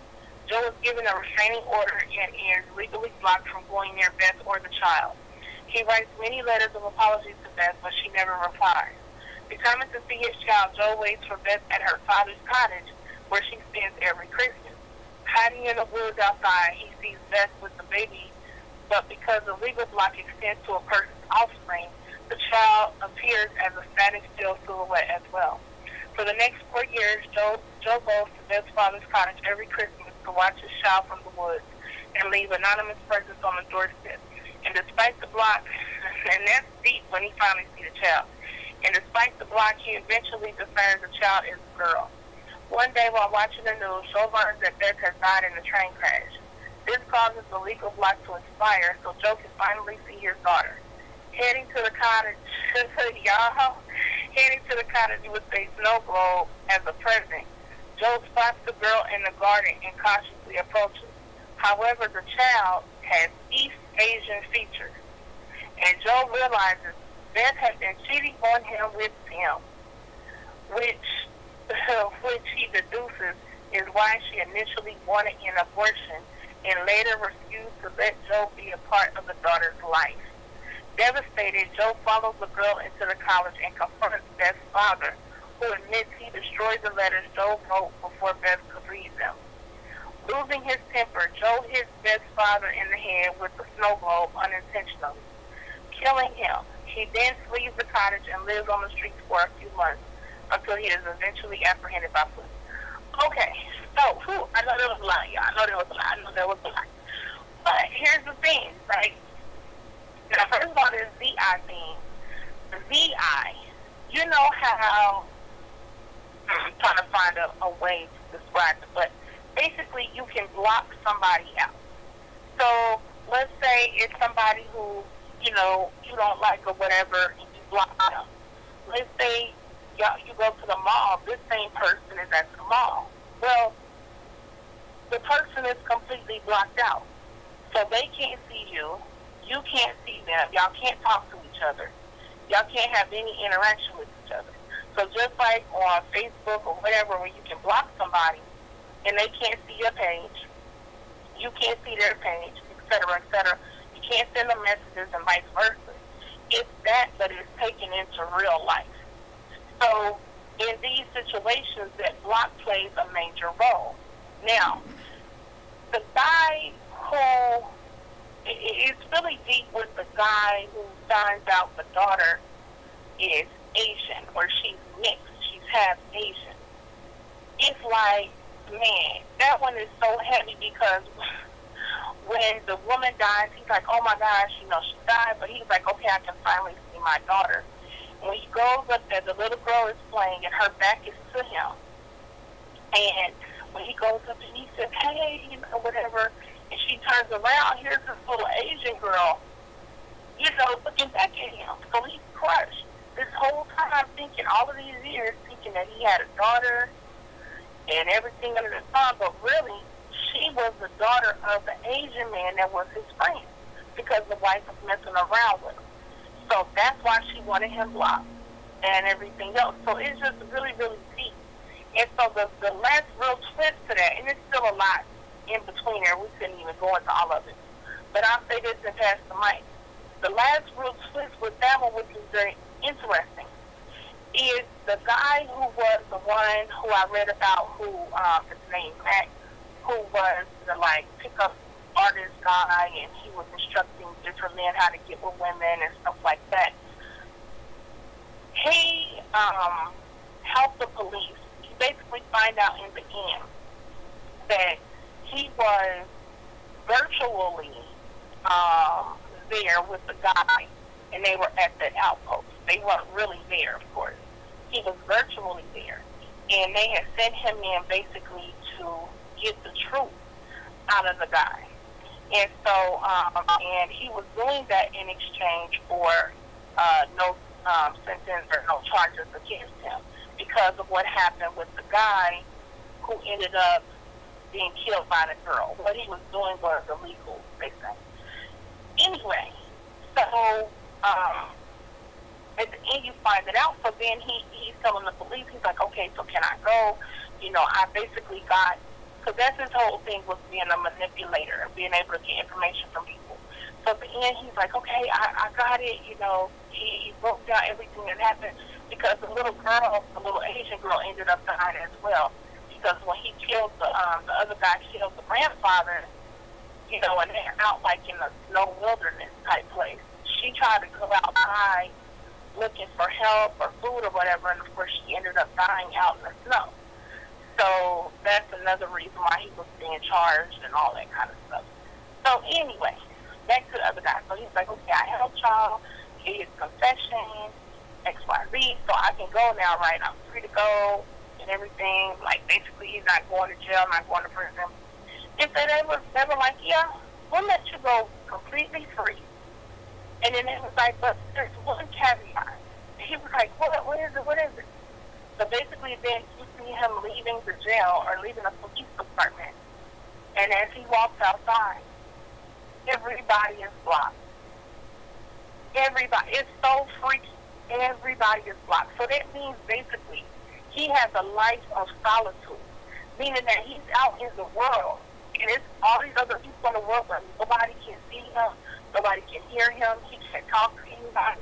He can't see anybody. He can't have any human interaction with anybody. Now, mind you, he's free, though. He's not in prison, but he's not really free. So it's interesting, and I can also see something like that happening with, like, the prison system or with, you know, crime and punishment and all of that. I can see those type of scenarios. But let me pass the mic, because I didn't talk forever. I know now that you're getting ready to go, right? Well, we can ready to shut it down here shortly. I'm about to say, don't forget to pass the number around. Last call's about to come up, right?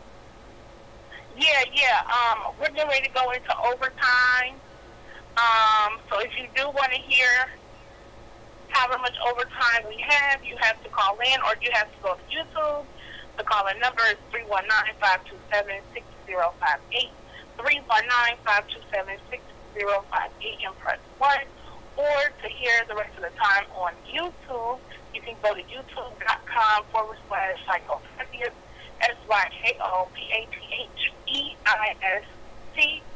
And yeah, so with that, I'm going to pass the mic. And now is you still there? Yes, I'm still here. All right. Did you want to say, because I know you're going to be doing your show. Did you want to say anything on... I'm 28 minutes into my show. Okay, yeah, that's right. I'm multitasking right there. I see. Okay, do you want to say anything on White Christmas? I wanted to give a salute. To you and Psycho. Y'all got a dynamic team. You know what I'm saying? That synergy y'all got working together is beautiful. You know what I'm saying? So I wanted to give a salute and shout out to that. All right, appreciate it. The quiet, naysayers saying that black men and women can't work together. I don't know what the hell they talking about. That's right. That's right. Gangs, collusion, like Christmas. Man, there's too much to say about it, so I'm gonna keep it brief. You see what I'm saying? I don't give a damn about the devil's white Christmas. You see what I'm saying? Whatever happened to them, that's what should have happened to them. You see what I'm saying? But aside from that, you know, it does come and play into, you know, the whole approach that they, you know, using in regards 90 seconds. You know, this, you know, art imitating life. You see what I'm saying? Because it's not life imitating art. You know, it's working in the inverse. You see what I'm saying? So if you would say life imitating art, it would be a pictorial representation of what's going on in real life. But this is being predicated from a sense to where this art, meaning, you know, short for artificial, this artificial existence is spilling over into life, and it becomes what's 60 seconds. You see what I'm saying? So, you know, with the advent of this, you know, particular show and going, you know, through these episodes, this one, you know, definitely hits home in regards to, you know, the things that we do very heinously. We see, you know, on social media and in the virtual, you know, community in regards to, you know, blocking people. You see what I'm saying? Like, so it really, you know, goes to show to prove that, you know, this is a goal. But if you look at that, how many people in our families have we done this to? You see what I'm saying? Because, in reality, we have to get from the virtual world back into reality. You see, how many people that do we not answer their phone calls and don't even check on them, and anything can happen to them. You see what I'm saying? So, far be it beyond the technological, because that's artificial. 10 seconds. What's real? You see what I'm saying? There's a lot of us walking around very empty, very traumatized. And in order to have that, it goes to your volume. You see what I'm saying? That's your length, width, and height to measure volume in a mathematical term. So what's essentially there is we become empty vessels, and we're being filled up by all of these and inundated with all of these suggestions in regards to how to live our life. Especially us as black people. We have nothing to look to in our society that can show us us. You see what I'm saying? What is us? A black family, we learned it off of TV. You see what I'm saying? Even in regards to what we might call black power, we learned it based off of what was presented to us, not what we experienced. You see what I'm saying? So now we take those things that we've seen and we play them out in real life. There was no gangsters until they had gangsters on the show. You see, they showed us how to be a gangster. You see what I'm saying? And what a gangster is. So who's controlling our thought patterns and how we, truly live our lives is something that's very critical and something for us to look at and to re-examine. So we need to get in line with what's natural to us, because what's natural to us is unnatural to our enemy. You see what I'm saying? So definitely these, hypnotic suggestions that come in and play our minds have really, distorted our imagery in regards to ourselves. And this is one of the, examples of it with this White Christmas episode. So I said I'll be brief. Oh, thank you for that. Thank you for that. All right, Keith, you got the floor. Yeah, so that was one of those episodes where it was like, three in one. Like you said, it was three important stories in one. And the first one, like you said, which was actually kind of, all of them was crazy, but the first one, where he was, the people were kind of living vicariously through him and telling him what to do. It was kind of like the episode of the Wayans brothers when he had the microphone in his ear and he was telling them what to say on a date. But this one was like a little bit elevated because they could see through his, they could see everything that he was seeing from a remote location. And then they could hear everything we're hearing and he could hear them. And so, when the lady said, oh, I have voices in my head too, it was like, how could he explain that he was, being fed lying and stuff like that to try to sleep with the lady or whatever. So, that was kind of crazy. And then, like you said, with the lady who cheated on the guy, that was like a super plot twist because, all of this time he was thinking that she was mad at him, but it was really her that was the culprit. And he was the victim. I mean, that has to be miserable, thinking that, a lady is keeping your child from you, and then you come to find out that it isn't yours. But, but that kind of translated over from the last episode where you could block people in real life.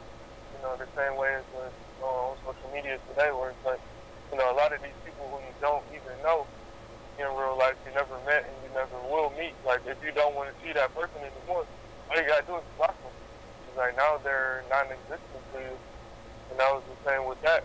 Like, if somebody was saying something that you didn't like or anything like that, like, because they were arguing at one point, and she hit the block on them. And then it's like, it's just a silhouette of the person. You can't hear anything that they say. You can't see, any features of that person, so you can't block them in real life. And I think, I'm not sure how that will play out in reality, but it seems like we're headed that way too, just like everything else that we've mentioned thus far. And then the last one, though, is actually the most important because they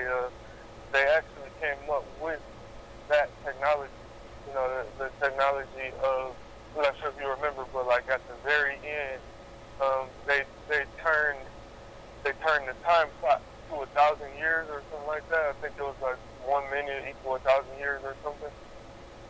They was, you know, manipulating time with the prisoner, and they actually came up with that same technology. I read a news article where they said that they would be able to, you know, have 1 year equal 1,000 years for prisoners in actual reality. So it's like that's another one of those things that was prophecy that actually came true. You know, after it was seen in the show. So it's like, you know, I just think the more that we watch and study, the more that we see what's coming down the pipeline, the more that we, you know, can prepare ourselves for and prepare ourselves to see. So that was actually, you know, one of the most important episodes, I think, and people should really pay attention to that episode. There was so many messages and different technologies and stuff like that that's coming down. So that's my perspective. Totally, I agree 100%. This stuff is really, really popping off out here. Like, understand that even in terms of technology, like the things that, like what we think is so far, they've got stuff way beyond that. Okay, they've got technology way beyond. And you think they coming out with this iPhone X? You think that's just the pinnacle of like technology? Hell no. They got things way beyond that we can't even fathom. That's why I'm looking at this episode and seeing how they, you know, took her consciousness and man, it's just some other stuff and some things that we can't really break down. You would have to really actually watch it yourself and see how it plays together. I want to do an episode, and then Keith, I want you to pick an episode that you, you know, that really stood out to you that you want to really address, and then we'll wrap it up. If knowledge, if you still there, like I said, I know you're doing your other show.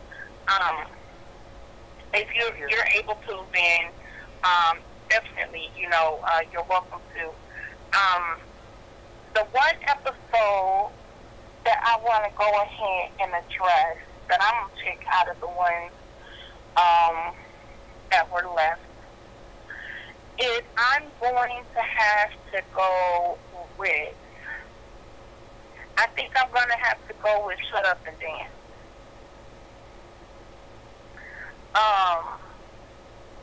Shut Up and Dance, man, that's another good one that it's a good one, another good one to start with. Man, there's so many, because Hated in a Nation is really good too. But I'm going to go ahead and do Shut Up and Dance, and this will be kind of quick. But the thing with this whole premise is based around your webcam, okay? So for people who don't know, you probably want to put a sticker over or something over your webcam, okay, on your laptop.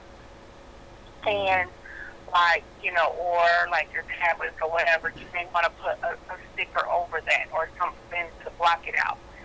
Now, for those people who have seen the documentary, I think Citizens or have seen the film Snowden, that's about Edward Snowden, who was a white dude who basically worked for the NSA, who basically was a whistleblower and told several things, a lot of things that were going on. Now, you know, I watched both. I watched the documentary and I watched the movie they did on him. And I can remember in the movie that, well, he talked about this in the documentary too, but that he was, in one scene, he went off on his girlfriend because, for one, he was getting upset that she was posting these pictures and stuff online. And then he also went off and he put like a sticky note, I think, over her little camera thing on her laptop.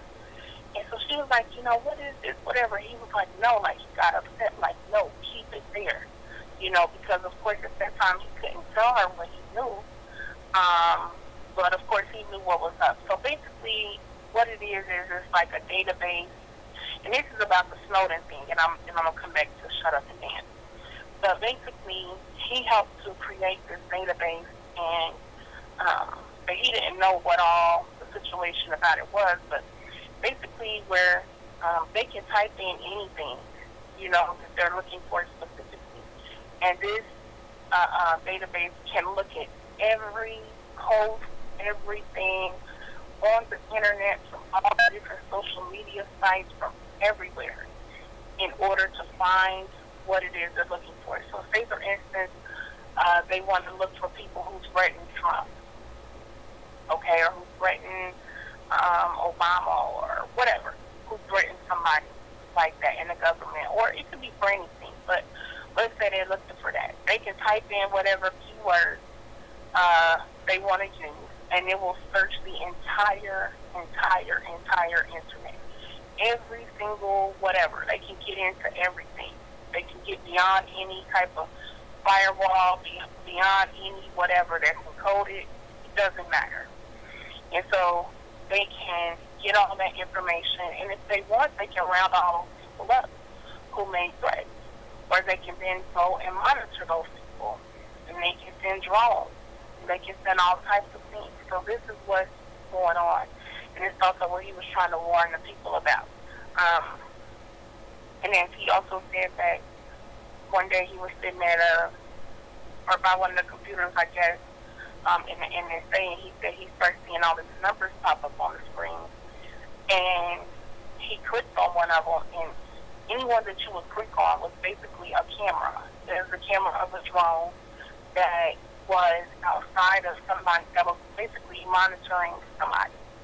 And just random people, like not people who are in any type of, necessarily any organization or any whatever. It could be an 83-year-old grandmother, and they could have a drone on her that's sitting there monitoring her every move that she makes, everything she says, everything that she does inside of her own home, inside of her own apartment for however long they want to. They can have somebody, they can do it for 2 weeks. They can do it for 2 days, for 2 hours, and it just can do it to random people. It doesn't matter. So he was trying to put this information out there that this is what's going on. He also tried to put the information out there about what's actually going on with the smartphones and how they're able to listen to your conversations. They're able to record you. They're able to record, you know, whatever your activities are. Now, that takes us back to Shut Up and Dance. And basically, that's kind of like part of the situation here. So you have a young man, and he, long story short, and it's really sick, but what you find out at first is that he gets on his laptop and he goes and looks at some porn or so. They don't actually show it, but he goes and looks at some porn, and he masturbates, okay?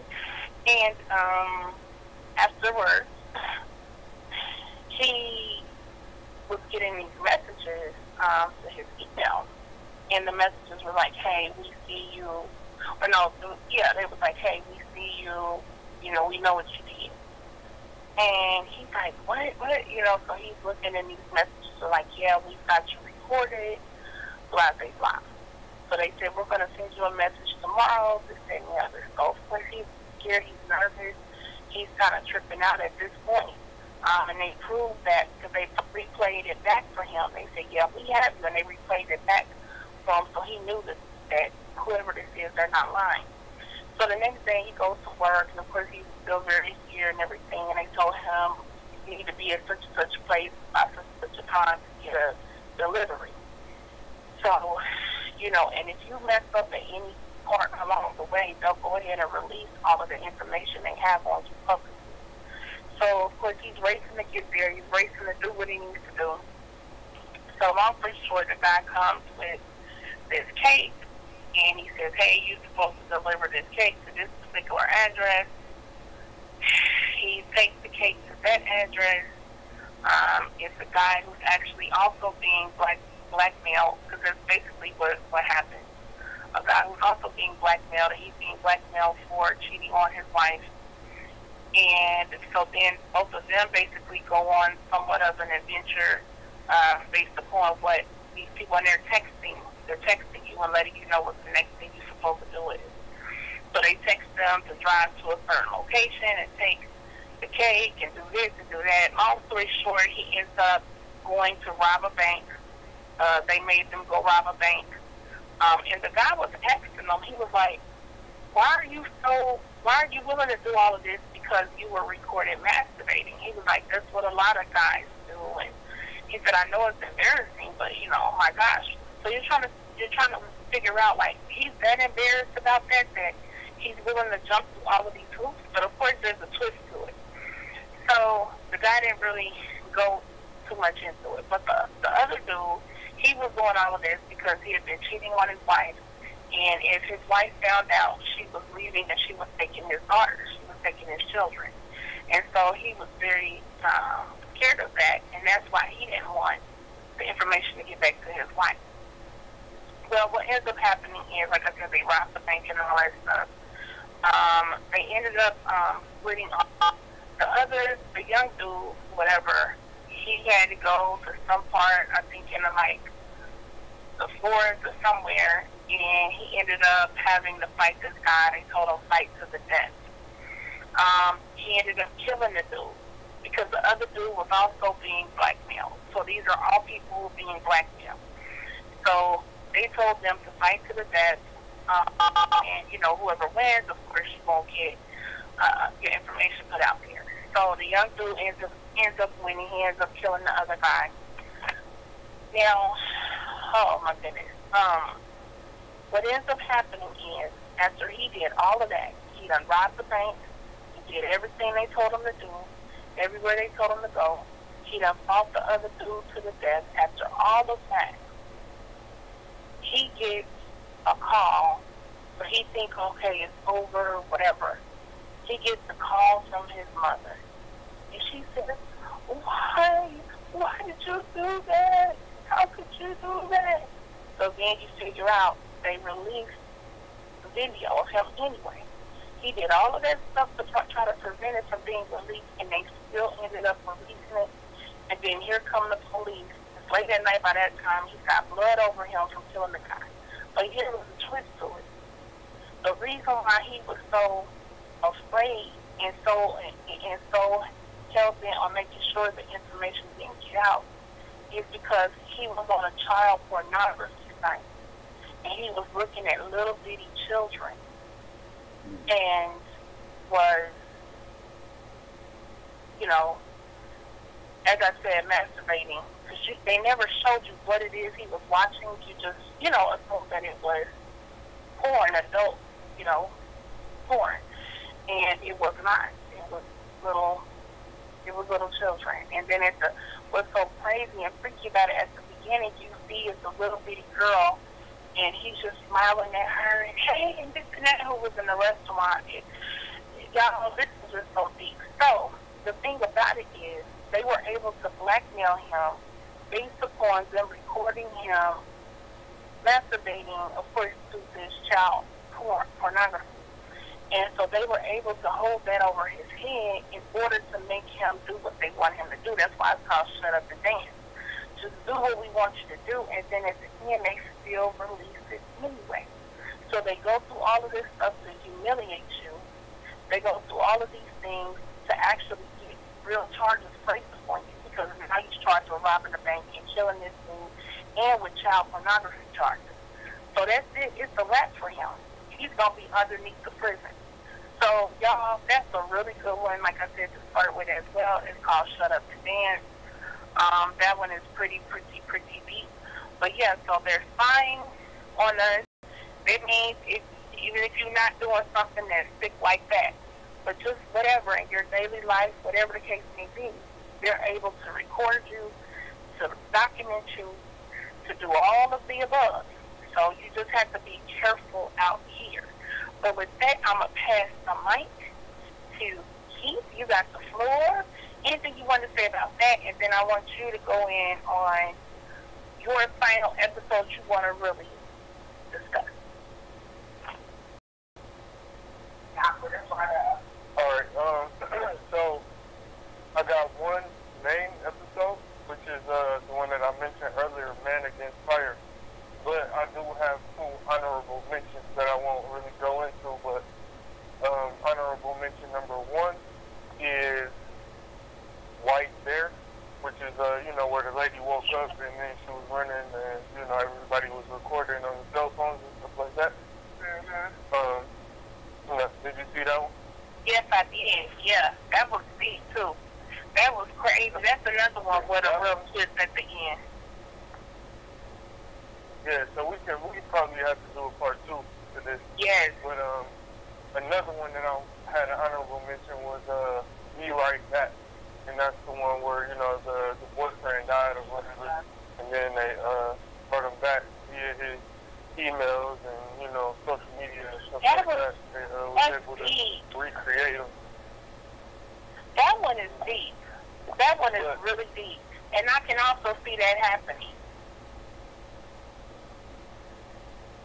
Yeah, that one. I mean, and also the San Junipero, where they live pretty much in a virtual world.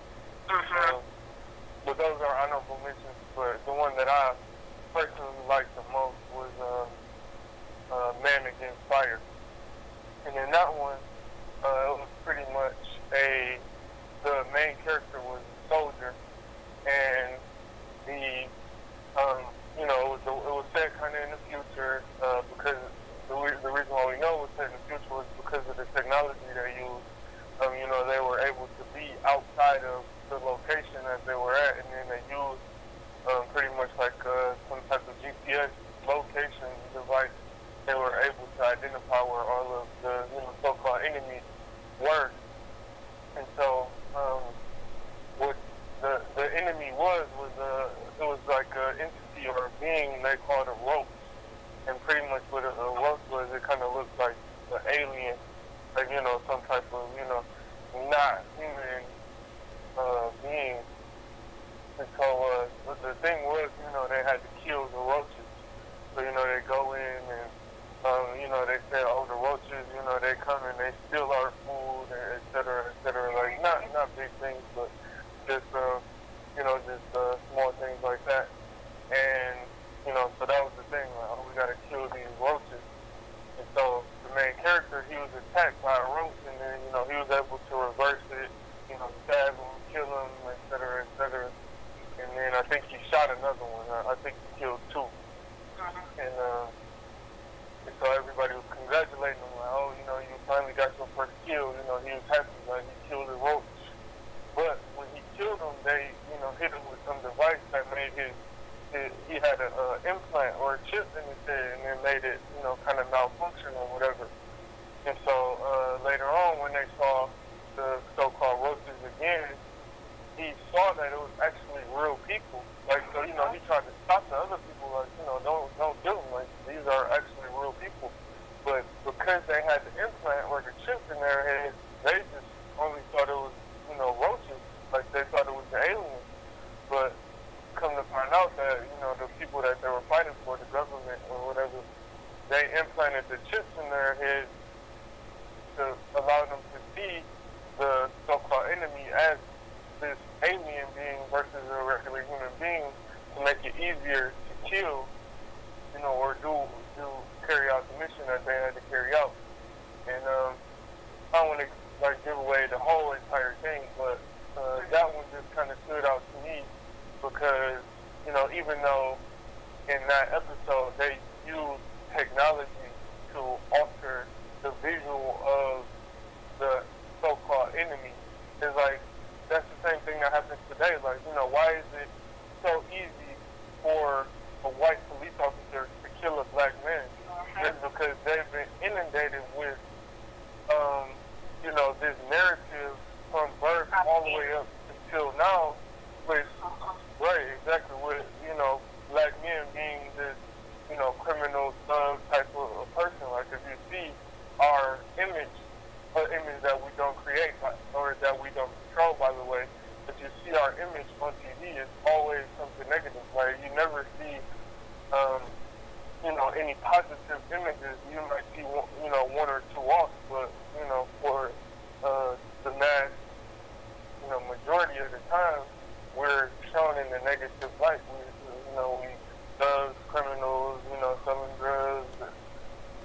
the news media is totally negative. So it's like, you know, if you see that, you would think like, hey, anytime I see a black person, it's something bad.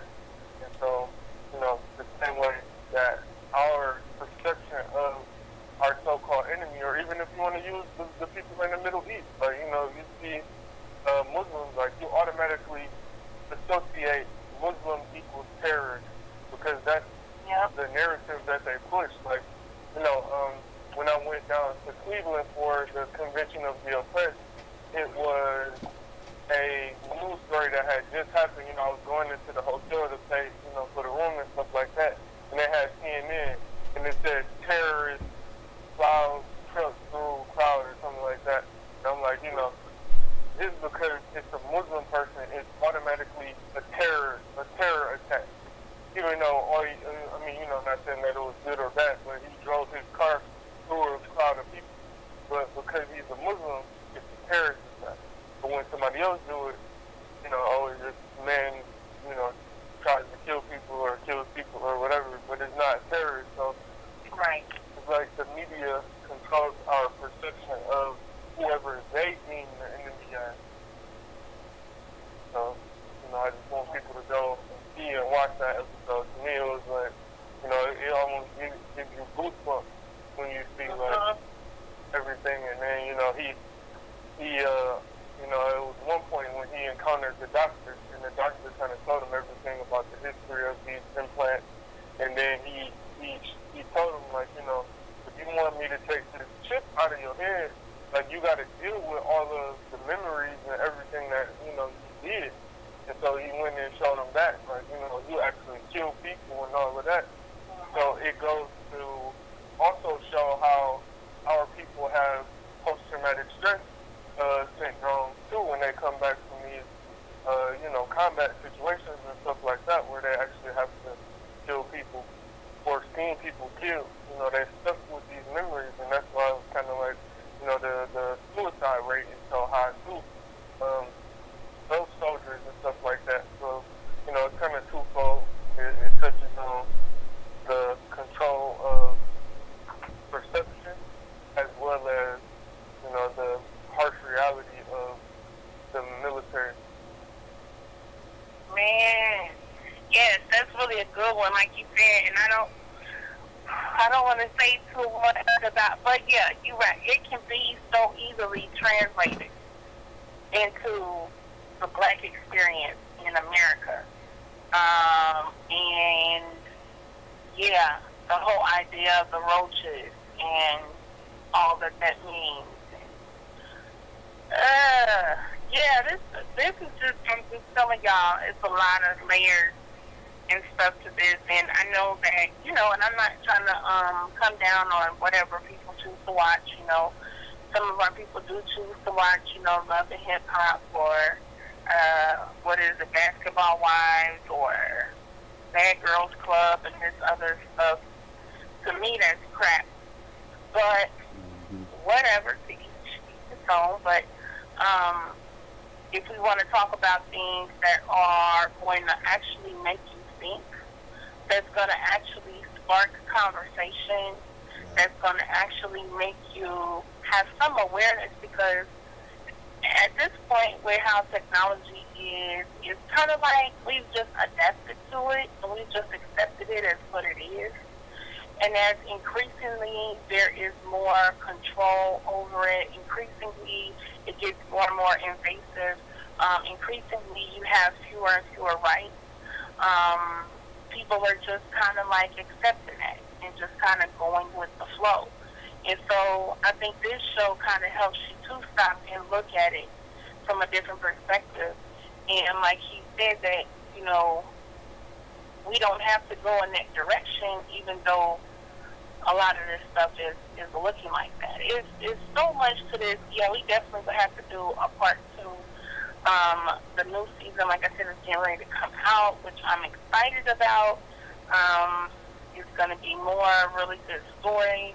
And even if you go back and you look at some of the old Twilight Zones that's on Netflix, and if you go back and you look at some of the old, you know, Twilight Zone, you like, damn, they was on it. You know what I'm saying? This is back in the day, like there was no color TV popping off, okay?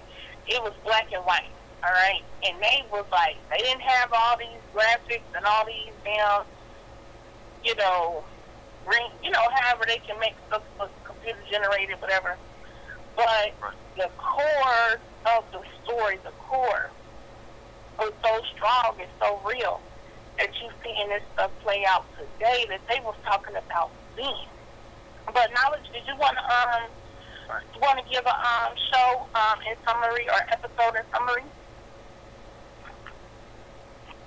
Man, Keith and I got a habit of being in each other's notes. You know what I'm saying? So I think he jumped into my story because he was like, all right, I'm gonna get into this before Knowledge do. You know what I'm saying? Which is dope. That just shows that, you know, synchronicity of the mind.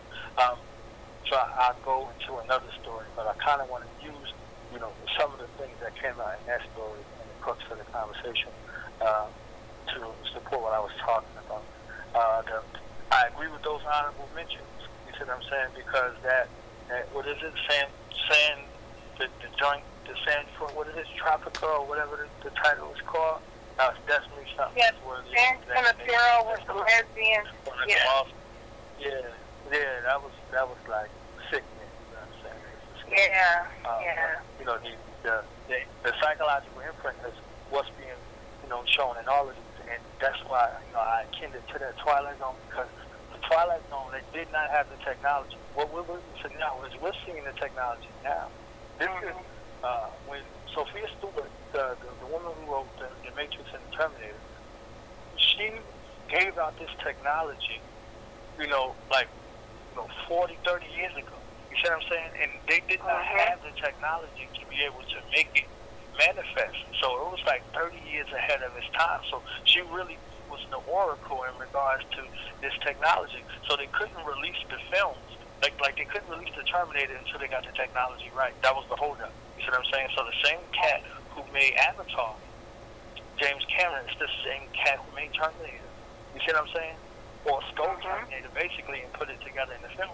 And it was the same thing in the Matrix. They had to wait for the Matrix technology, that 3D, again, just like with James Cameron with Avatar with 3D.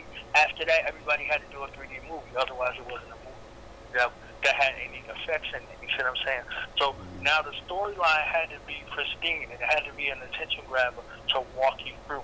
So now it's a little bit of the story, but the outliers are what's really motivating the story.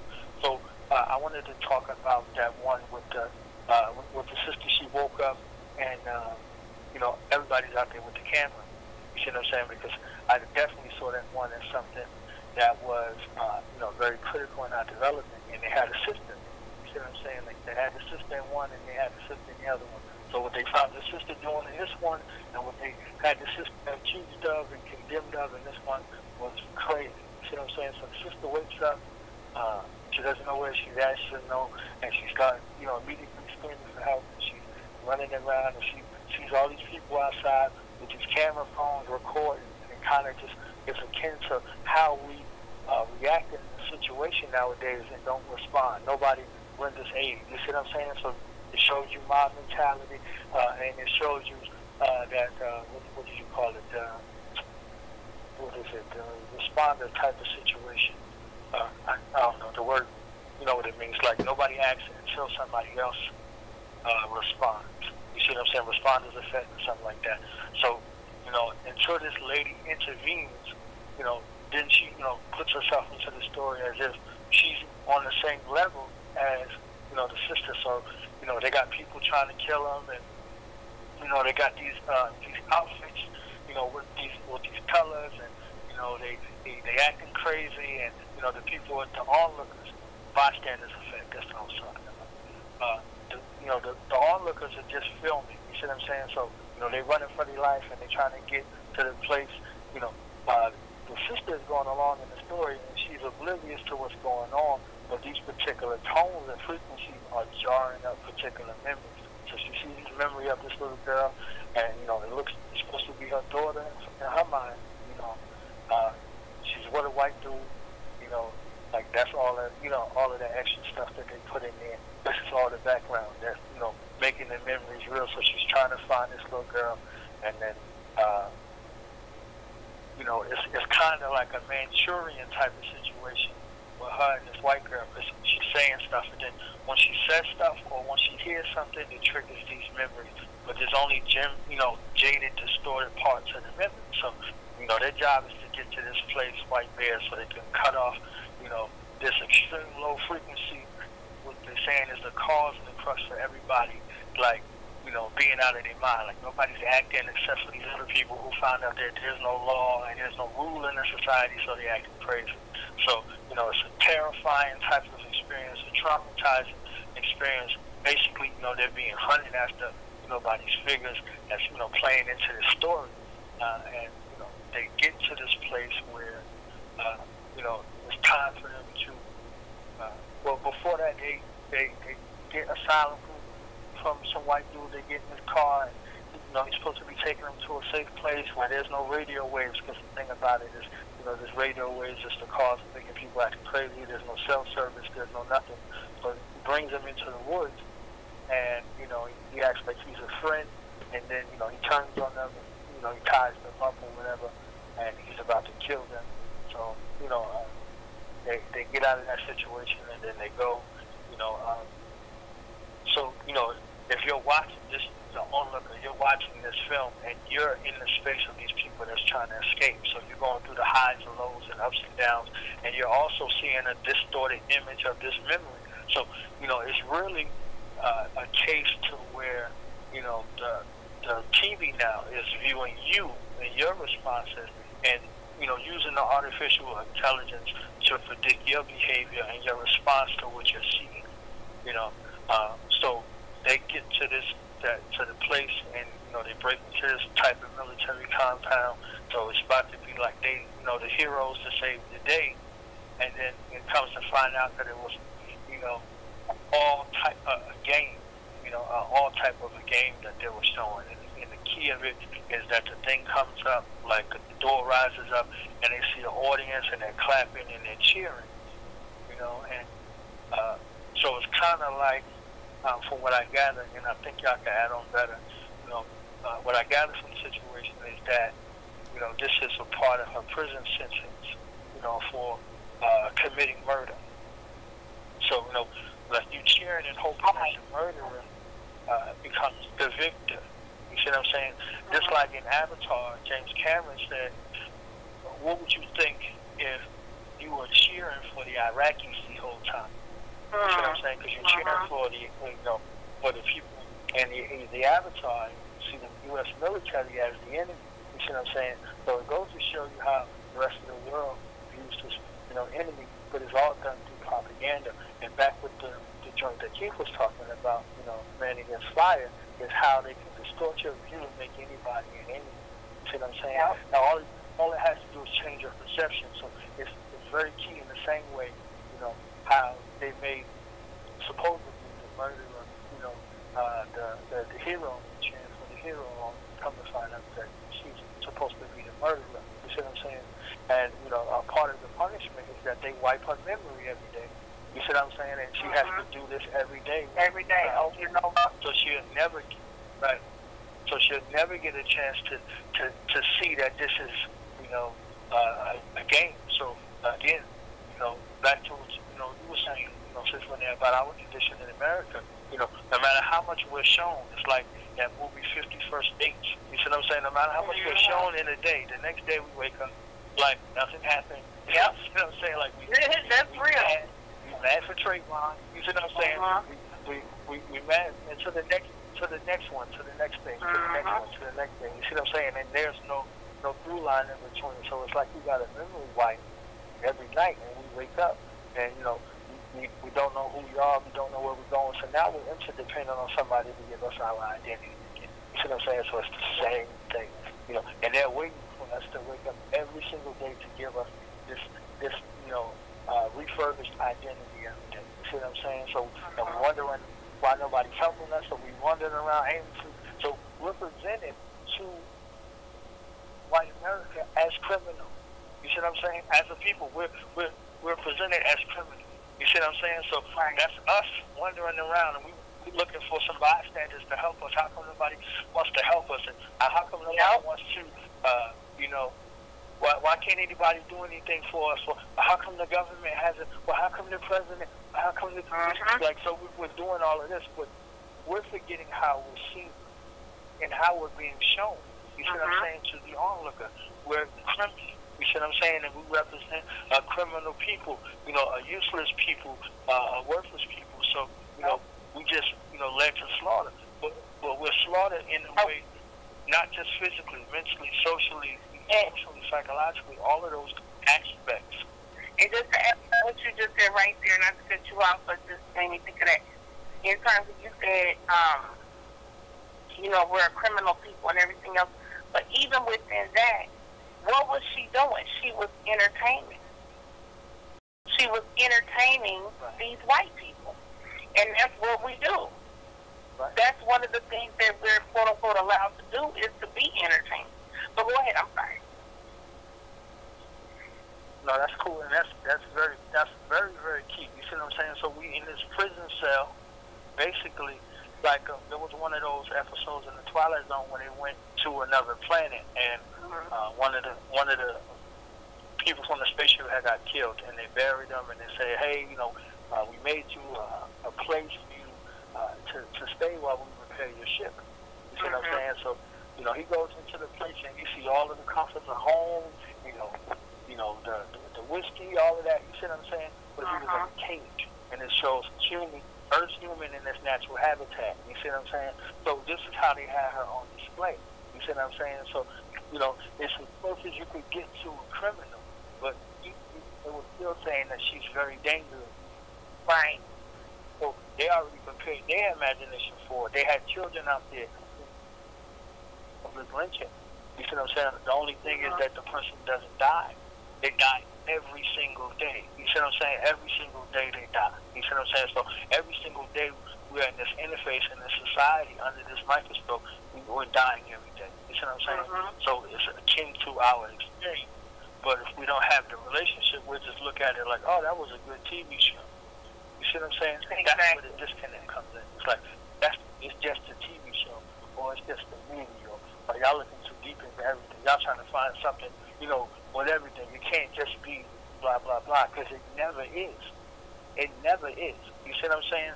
And the fact that we don't even take anything from the experience is something, that we got to pay attention to.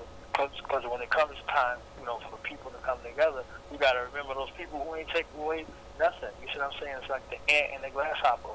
You see what I'm saying? You ain't doing nothing for winter. You thinking, okay, you got to come into my house. You see what I'm saying? Nah, I don't want that. So, that was my 2 cents on that episode. And I definitely appreciated that because, from my military experience, 17 years, they teach you through counterinsurgency.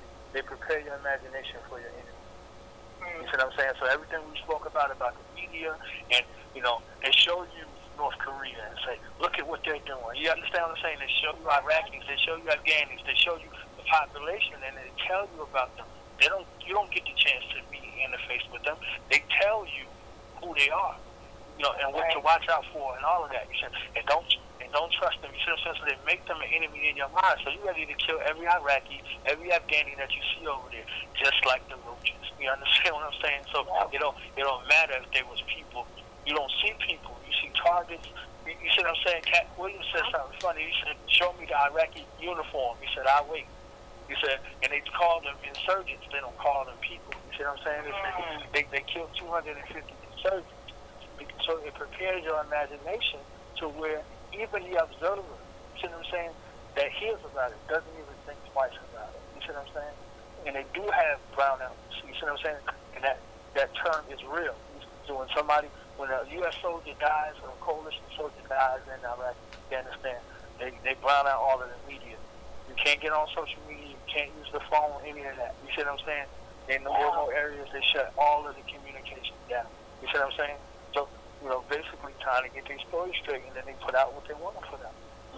You see what I'm saying? So, it's real. So they got the technology and they got the reach to do it. You see what I'm saying? You can even see it on your Facebook timeline. I think you got like 2,000 friends. Do you see all of this stuff? Nah. So you already got a filter. You see what I'm saying? So, you know, for the people thinking I'm talking something far-fetched, just look at the timeline. It's like, and you interfacing with people and you don't see nothing that they post. So it's a control mechanism again. Again, it's you know, that's why, you know, the social media ain't so social. You see what I'm saying? And I don't be led by that. You see what I'm saying? Because they can put up anything. You see what I'm saying? Like, we told, Dick Gregory told us the news was fake. Now we got people talking about it's fake news. You see what I'm saying? Like, so how many times they make sure that correct that on the other end. You see what I'm saying? To make you sound crazy, make you sound like all of these phobias and all this foolishness that they put up. You see what I'm saying? Right. And all this nature. So, if they attack that mind, everything else will follow. But even to, you know, even to like the fantastical, like, I guess I'll say explanations that people are coming up with. The young sister in Chicago, who was found in the freezer. You know, people are coming up with all of these different narratives, and people are able to put something up on social media, and you see tons of other people take it and run with it, just like that. You know, oh, this person said when they was over there talking, they said they raped her or something like that. Huh? And then everybody takes that and like, yeah, they raped her. Yeah, You know what I mean? Or they were saying, oh, they was on this drug or that drug. How do you know that? You don't know that. Mm-hmm. You know, people, she was in the gang, or people saying her brother's in the gang and this and that. I mean, it's just like, it shows you this whole social media thing, and how still at the end of the day, people think this is so free or whatever, but this stuff is still being manipulated. I don't think that people have caught on to that yet. Or not everybody, but some people haven't caught on to that yet. That what you think is just out there is actually being manipulated as well. And we don't know who is deciding to put what anywhere. We don't know who's connected to what and who's not connected to what. And who's putting things out there just to be deflections or distractions or whatever. So we see this whole thing going on right now with social media as relates to the story of Kenneka Jenkins. Because you now have internet detectives. We have a new class of black internet detectives. We're having, going to have some new private investigation agencies that spring up based off of this story. You know what I'm saying? It's like, all of y'all can put all this together. You got somebody who sits here. Oh, gosh. I don't even want to get all off this thing. But, yeah, you got people who sit there, and they done for hours trying to piece all this stuff together, making video after video after video of false information or of stuff that's not, you know, things that are unfounded. It's just outrageous. So, you know, again, this show, this theory is so timely.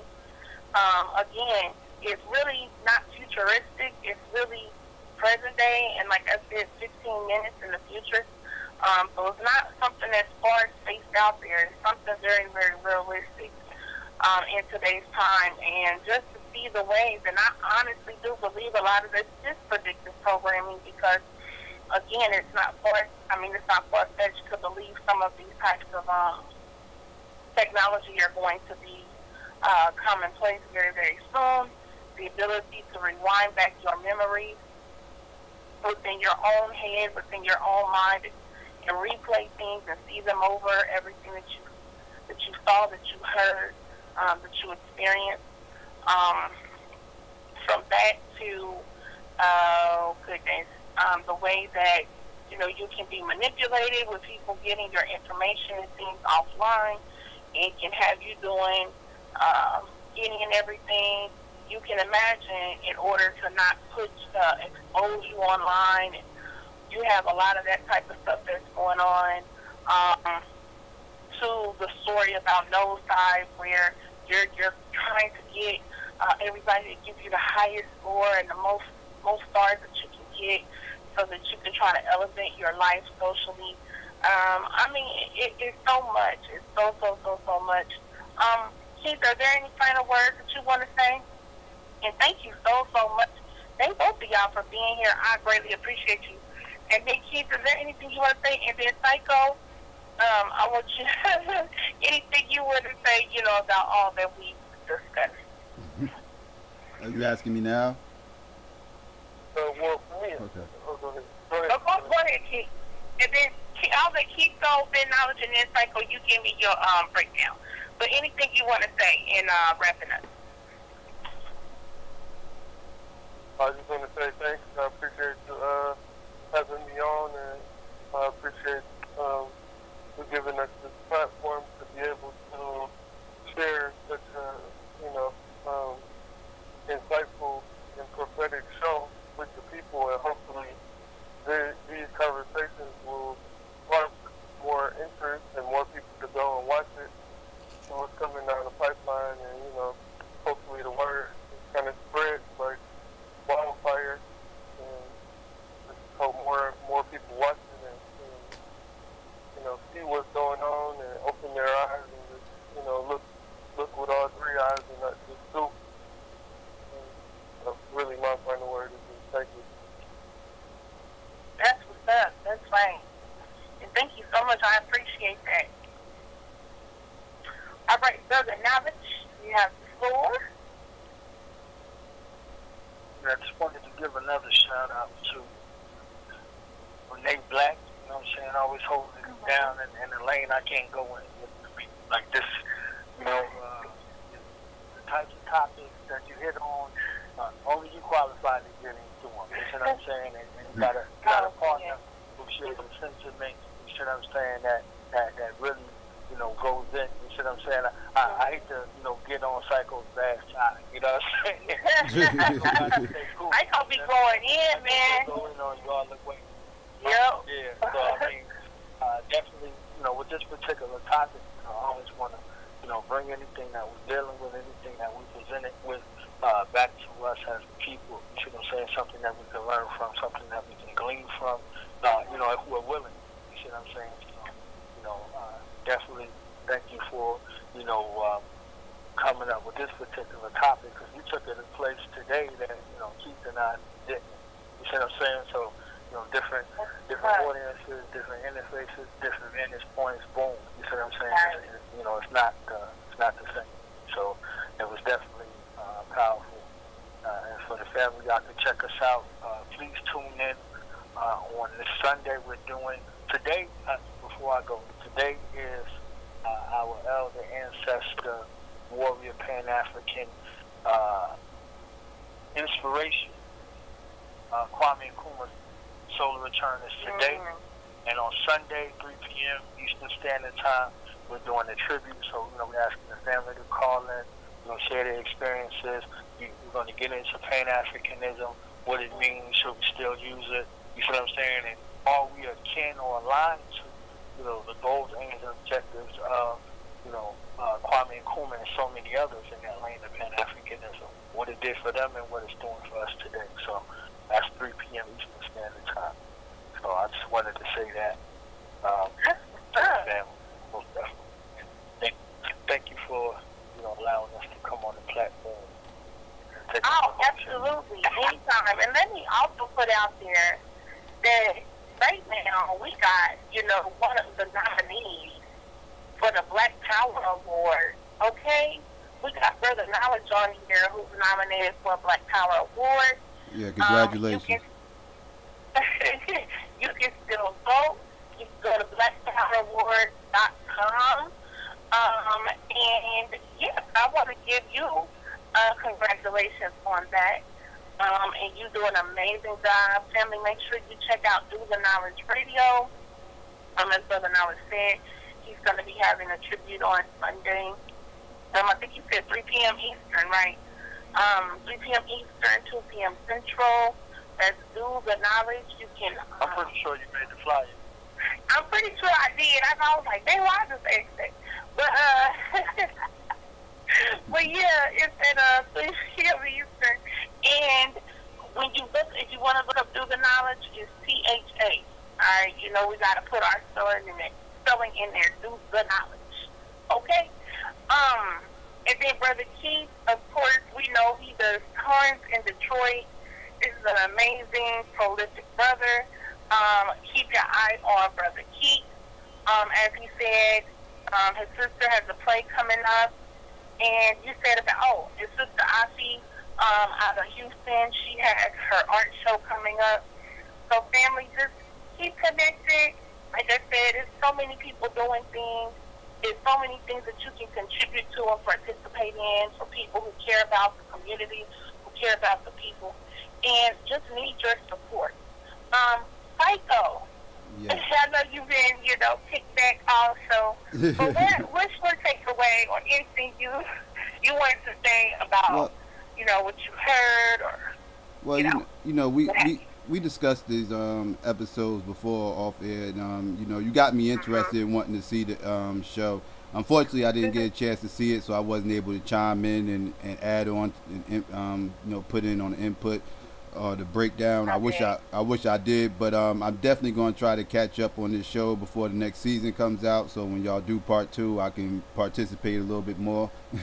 It definitely sounds like a show that I could be into though, because I used to like stuff like that, like Twilight Zone, The Outer Limits, and Tales of the Dark Side and stuff like that. Any type of shows that kind of just take, what if situations and kind of, branch out. If you look at it, the Get Out movie is kind of nothing but one big long drawn out Twilight Zone episode. Like that's pretty much all it is. And so you pretty much just getting mini versions of that in this different type of episodes. So I understand the concept, and it sounds like something I can definitely get into. So I'm gonna check it out. Okay, that's what's up. And I was reading that one of the episodes they were gonna make into a movie. They may make it to a movie. The one, the entire history of you. The one I told y'all way earlier on, where you can rewind back your memories and everything. And I think they said they're coming out with a book series. I think they've just announced this recently, a book series for the Black Mirror. So I like to read, so I'm going to be checking into that as well. But yes, we'll definitely do a part 2 because, like you said, the new season will be out very soon, season 4. So there's going to be 6 episodes, so there'll be way more things to break down. They're supposed to be coming with some fire. So, yeah, we're going to have to come back and break that down. And hopefully we can get more of the family in on the conversation. We are multifaceted. Yes, we go in about, the system of racism, white supremacy, and we talk about all of the things that go on. But we got to keep our eyes open on multiple things. And so much is interrelated anyway. But just like I did the show on the Mandela Effect, if y'all didn't hear that show, check that out in the archives. That was a really good show. Like, I'm heavy into the Mandela Effect as well. I'm heavy into some of the other theories we'll have to discuss as well, because we didn't have time tonight. But I wanted to get into Tesla, the guy who created the Tesla. Thank you for using Blog Talk Radio. Goodbye. All right. Well, peace to Blog Talk. And peace. I'm going to get up off of here, too. So I have to finish a couple of things. But, yeah, I want to do another show talking about, like, some conspiracies and different things, too. I think sometimes that's interesting, and just, I'm not into nothing that's too crazy, far-fetched. Like, I'm not into astral projection, stuff like that. No disrespect to whomever. But I'm more so into things that, seem plausible. You know what I mean? Like, this is something that seems like, you know, there's something there. Yeah. Not just, you know, any old thing. But yeah, so I want to do a show on that at some point soon. And I want to hear Psycho, because, you know, Psycho be going hard against conspiracy theories. Conspiracy theories. So it would be good to have a discussion, you know what I'm saying, on bringing, like, I will bring to some of the conspiracy theories that are out there about, you know, different things, and then we can see for those who agree with it, those who disagree, why we agree, why we disagree. I think that'd be a good discussion. Yeah. What Yeah. do you think? Yeah, we definitely could talk about it. That's something we could definitely get into because our people love conspiracies. We love a good conspiracy. Nothing like a good conspiracy to grab a black person's attention. So, you know, we definitely could discuss Because, that. brother, it was aliens, brother. And see, what happened was, is she had a weave in her hair, brother, and the aliens couldn't get to the brain waves, brother, because she had a weave on her hair. See, that goes back to ancient Egypt, brother, when they was wearing wigs. Oh man, yeah, our people love a good conspiracy. My question is these conspiracies dumbing our people down though? Because I'm a person that actually believes there are some conspiracies out here, and they are, you know, all of it, like it is some things out here that is real. Like white supremacy is a conspiracy. That's a conspiracy, you know, and that's real. You understand? Right. So I understand that there are conspiracies out here. It's the conspiracy kooks that get on my nerves. That make a conspiracy out of every single thing and spook everything out. Like everything got to be about the Illuminati and all this. Like those are the ones that's far fetched. I'm not buying it. Like if you want me to believe in a conspiracy, first things first, you have to give me a legitimate motive behind the conspiracy. Because in order for somebody to conspire against you, they have to have some type of motive of doing it. You know, so if you just hitting me with just random conspiracies with no clear motive behind this conspiracy, I'm just going to shrug it off as bullshit. That because like what are you projecting right now? Like I you confuse me when you start making up things that doesn't even have motives or doesn't even draw up any kind of rational conclusion other than just some, I don't know, some demonic spirits or something like. And you already know where I'm at with demonic spirits. So once people start talking that, you lost me. So again, I like to stick to. Do you know? No, go ahead. I was just gonna say this real quick. Do you know? Man, I ain't trying to get into no beef with nobody, so I'm just leave it alone. Oh God. Well, this ain't about nobody specific. The other thing I was gonna say, but this part ain't about nobody specific. But do you know that it's people that were saying like it was a demon that got her? I heard a few people talk about that. Okay. Yeah. All right. I heard this one crazy. I hate to say it like that, but it's no other way of saying it. I heard this one crazy chick. She has a lot of subscribers too. I forgot what her name is. I think her name is Blood and Sacrifice or something like that or whatever. Oh, I know you're talking about Fame and Sacrifice. Oh yeah, that's it. Yep. Oh man, she made. Yeah. I saw one video she made about this topic, and these are the people that I'm talking about. Like I don't pay these people any mind. I don't pay these. No, you lost me. You lost me at the 20-second mark. You lost me. Okay. I'm not. No. If you go again, I know exactly what you're talking about. If you want to grab me with your conspiracy, you got to keep the demons and the Illuminati out of it, or else I'm not going to believe you. I'm not going to believe you. I'm just not. I don't believe. I believe in government conspiracies. I do not believe in demonic conspiracies. You know. Man, these people be, you know, it's a demon and stuff they got her. So, I mean, you know, and I ain't trying to really make fun of nobody like that, but come on, y'all. Yeah.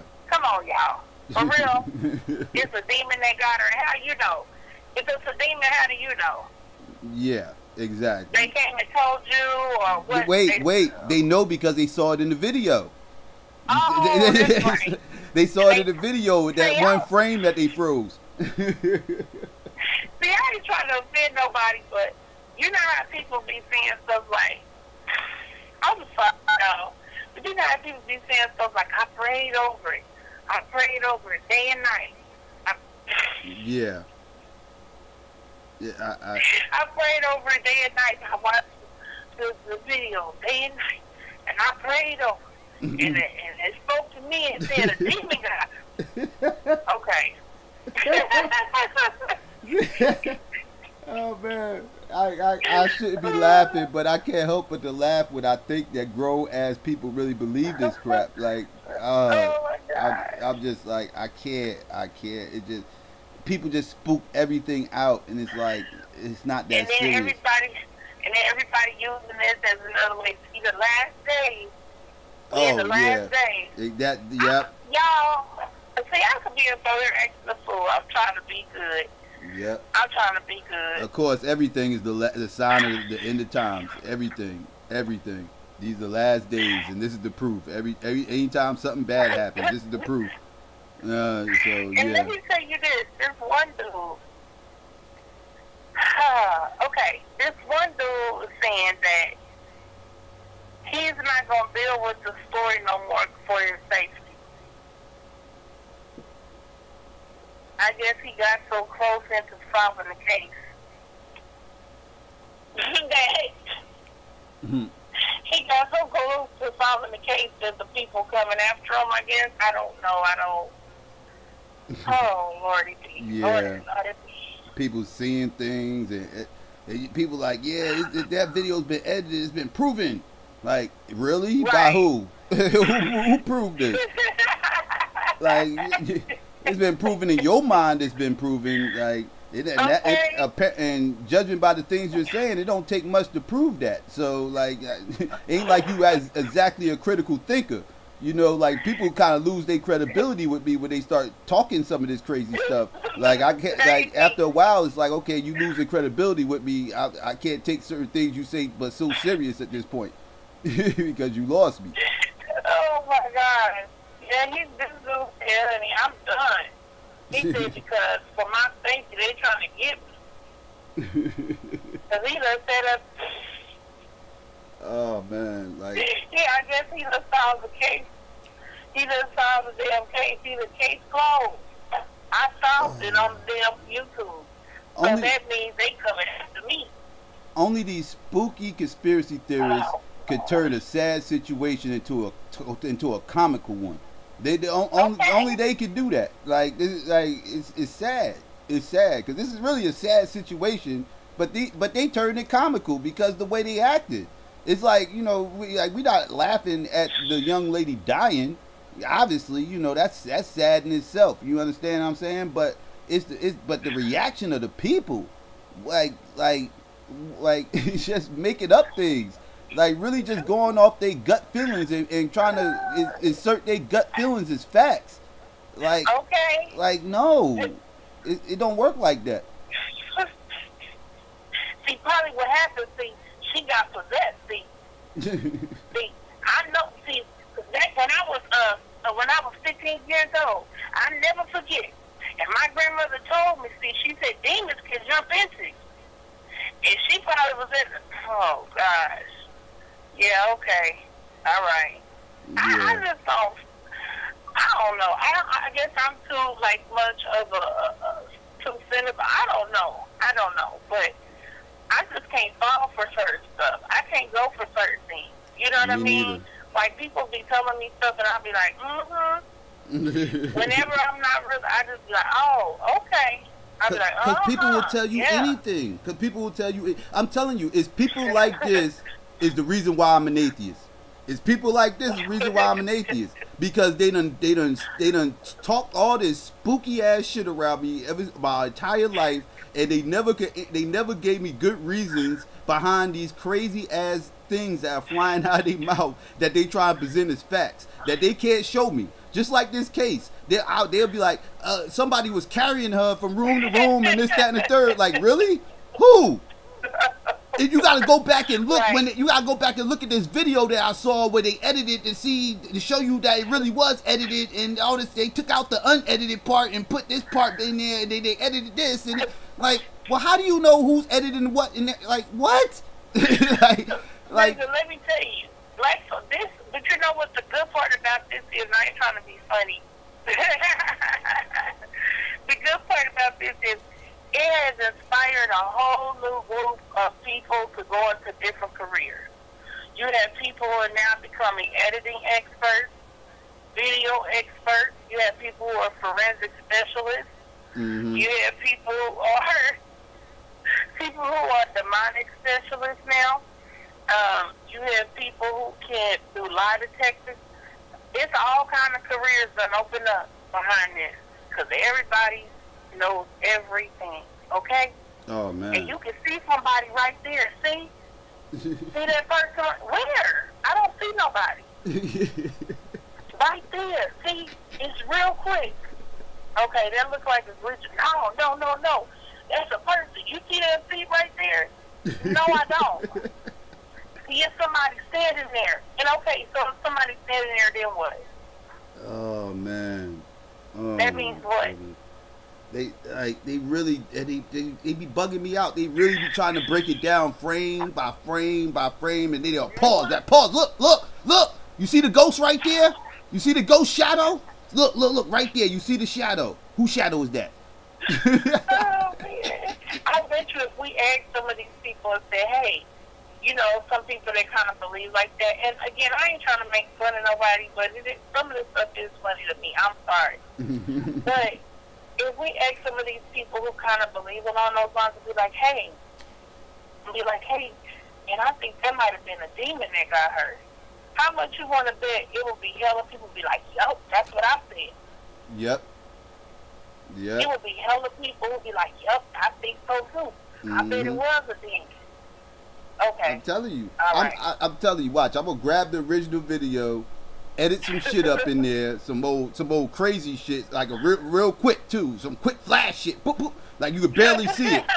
And then I'm gonna start a new rumor saying, look, and I'm gonna show him, and I'm gonna say new footage, proving that somebody snatched up and watch motherfuckers gonna watch the video, be like, look, see, I told you, look at the video, look right there, look, it's proof, this is proof, and they're gonna take the video probably go viral too, probably get like 300,000 views in like 2 hours.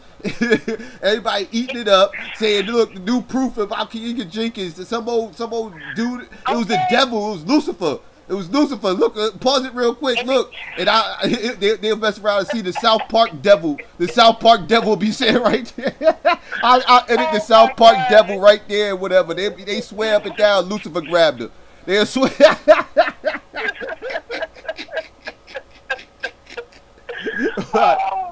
Watch, I'm telling you. They'll eat it up. Man. They'll eat it up. They will eat it up because conspiracy sells. People doing the damn hotel tours. Oh, yeah. Hey, you see, they doing hotel tours, honey, room tours. Honey, they don't need no, like I said, they don't need no specialists. You got all kinds we ain't got hired no experts. private investigators. You got about 20 million of them right here on fucking YouTube going ape shit. Okay. So, yeah. Okay. And see, right here, you can walk around the room, see, and if you turn to the left, it's no way she could have walked out of there. Because right here, see, right here, y'all, look, focus right here. I'm going to circle it on the screen. See, now, right there, you see a little bit of a shadow. But see, the other brother was in there. He was smoking a blunt. So how they could see? It's like, what? Why is no video footage of him smoking that blunt? Why is no video footage of the blunt smoking? I mean, he rolled it up and everything, lit it up, walking down the hall. Y'all ain't got no video camera for that? Y'all ain't got no footage of that? Come on, man. Y'all got Snoop Dogg walking around in your hotel and ain't nobody got one camera on him. How is that even possible? They be going crazy. But this is my thing. And we just laugh at y'all. Sometimes you gotta laugh to keep from crying. Sometimes this stuff is too comical. It is as funny as heck. But my thing is this, it's just the Illuminati. Okay. The Illuminati, honey, they don't have to worry about covering no tracks and stuff. No. If it's about they want to kill somebody or do something, they just do it. Wouldn't they just be able to do it? Yeah.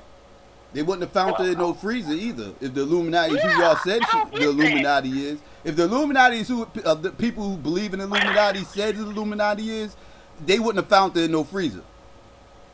Okay. I mean, what?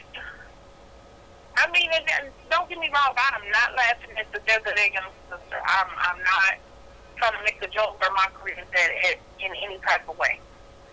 I'm just talking about some of these experts, these forensic experts on social media that have actually solved the case. These people have solved the case so far and so much that they have to stop because they putting their life at risk. They putting their life at risk because they on YouTube and they sit up. Wait, they coming to I think I know what you're talking about. Oh, damn. Yeah. I think I know what you're talking about. We're going to talk about that off air, but I promise you I know what you're talking about. Oh, damn. Oh, shit. I swear this case has been solved about 30,000 times on YouTube. Been solved about 30,000 times. Okay. This is the biggest game of Clue ever played in the history of man. Okay. It was Irene in the kitchen with the candlestick. Irene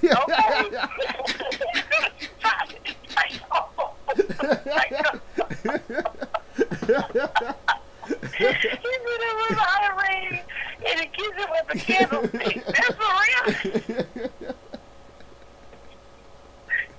And these people that know all these people's names, they didn't know who they are. Oh, that's Irene. What? You see, that's Monisa because she was up there. Remember? Yeah, like they know these people, right? Like they know these people. Like, listen, no, ain't no way Irene would have ever done this, that, the third. Hey, you don't know these people. You don't know these people. And then people talk about they hearing stuff they ain't even heard talk about. They said they in there raping that girl or something like that. What? And it wasn't something. Where is that at? Where? What? Like they in there raping her. I know. That was the first thing they would say. Remember, that was the first rumor. The first rumor was they was all in the room raping her, and her friend was right there listening to it. And if you slowed the tape down, you could hear him saying, "Rape, rape, they help me, help me, help me." They rewinding the tape, slowing it down, trying to take out the background noise and all this other stuff. I was like, y'all motherfuckers are crazy. It was like when Tupac died. Like if you play the record backwards, you could hear him saying, "Suge killed me," and everything. Like it was like Tupac all over again. I swear, that's what this feels like. And wasn't it people adding that stuff up? Gematria? What's it called? What? Gematria. Have you heard of that? Gematria. It's something to do with Jewish numbers. You add up numbers. You said. And the numbers of, you add up some numbers like the date of something that happened. And okay. These other numbers, and it's supposed to equal some numbers that tell you this, that, and the other. And it got like predicts the future or something like that or whatever. Yeah, and this, see, these all had a number 3 and 6 in them, see? And so all of them got number 3 and 6. That shows you right there. See, the Illuminati on the days of the 3rd month of the 6th day. See, they told to go in there. They said, we're going to go to this hotel in Chicago because we know it's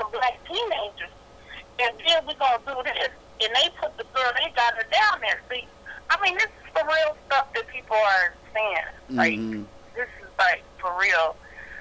Again, I ain't trying to make fun of the loss of that sister's life, so please don't nobody think that. No, not but at all. like I said, it's Not just at all. some of this other stuff surrounding it. It's the detectives. It's just ridiculous. Yeah, it's the detectives we laughing at. that's what that's what we And laughing really, at. the people are being disrespectful who's doing all this stuff.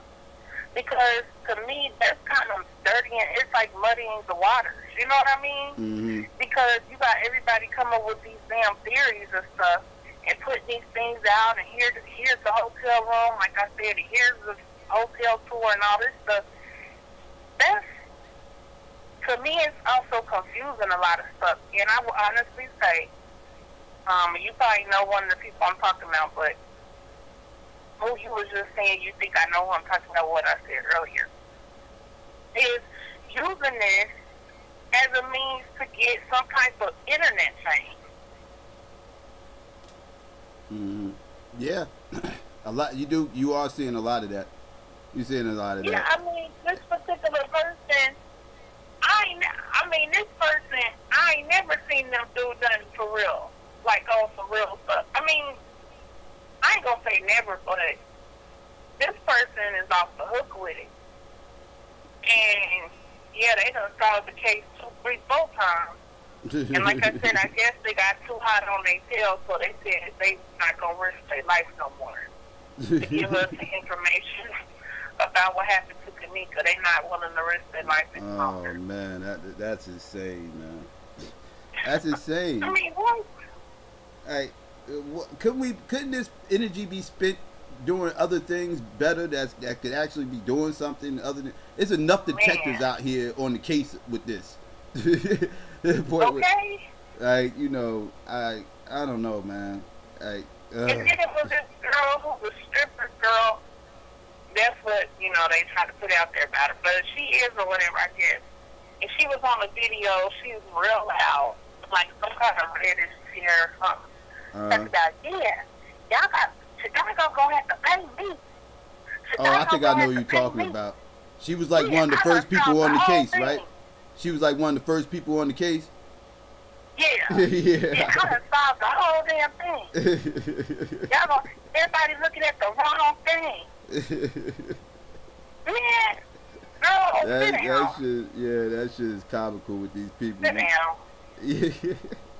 Honey, sit down, but everybody have a seat. And they gonna, I done solved the whole, oh, girl, you have? Who did it? You know what I'm saying? What the police gonna come and say, hey, who did it? Whoever you say, you solved it. So whoever you say, that's who did it. Mm-hmm. And people eating that stuff up too, man. And they really run around and regurgitating the stuff that they hear. It's crazy. Like people cursing me out for not believing this crap too. But I've been called an agent. I called up since Dynasty earlier. People was like, "Hey, hang up on him. Hang up on him. Next caller." Oh man! I was making too much sense. I was like, I wasn't saying what they wanted to hear. People be wanting me to lie to them. People want me to lie to them. I'm not gonna lie to you, family. I'm never gonna lie to you. I'm gonna tell you. I'm gonna keep it a buck with you. I'm not here to tell you what you want to hear. If you're on here looking for what you want to hear, this ain't the place for you. If you want to know, you want to hear what you need to hear, this is the place for you. I'm gonna tell you what you need to hear, and what you need to hear is stop falling into all these little conspiracy theories and just go off the facts. You know, if you don't have any facts that presents any foul play, then you really have no reason to believe that there's foul play. You're gonna have to present me some evidence of that in order for me to take this route and take this whole foul play angle serious, because I don't see any evidence of it at all. Besides, all I hear is speculation and gut feelings. That's all I'm hearing, and pretty much y'all just making y'all decisions off of emotions and faith, blind faith. That's who's pretty much making these little speculations as facts and everything else. Most of them are theists. You know, these are God believers. You know, most of these people that are doing this, because like, you know, this is what they deal in. They deal in faith. You know, they deal in blind faith. They don't need to see evidence to know something is real. They just go off feelings. You know, this is what they're used to. So it makes perfect rational sense to them to just have a feeling that something happened, and that's good enough for it to be facts. Because this is what they deal in. They deal in blind faith.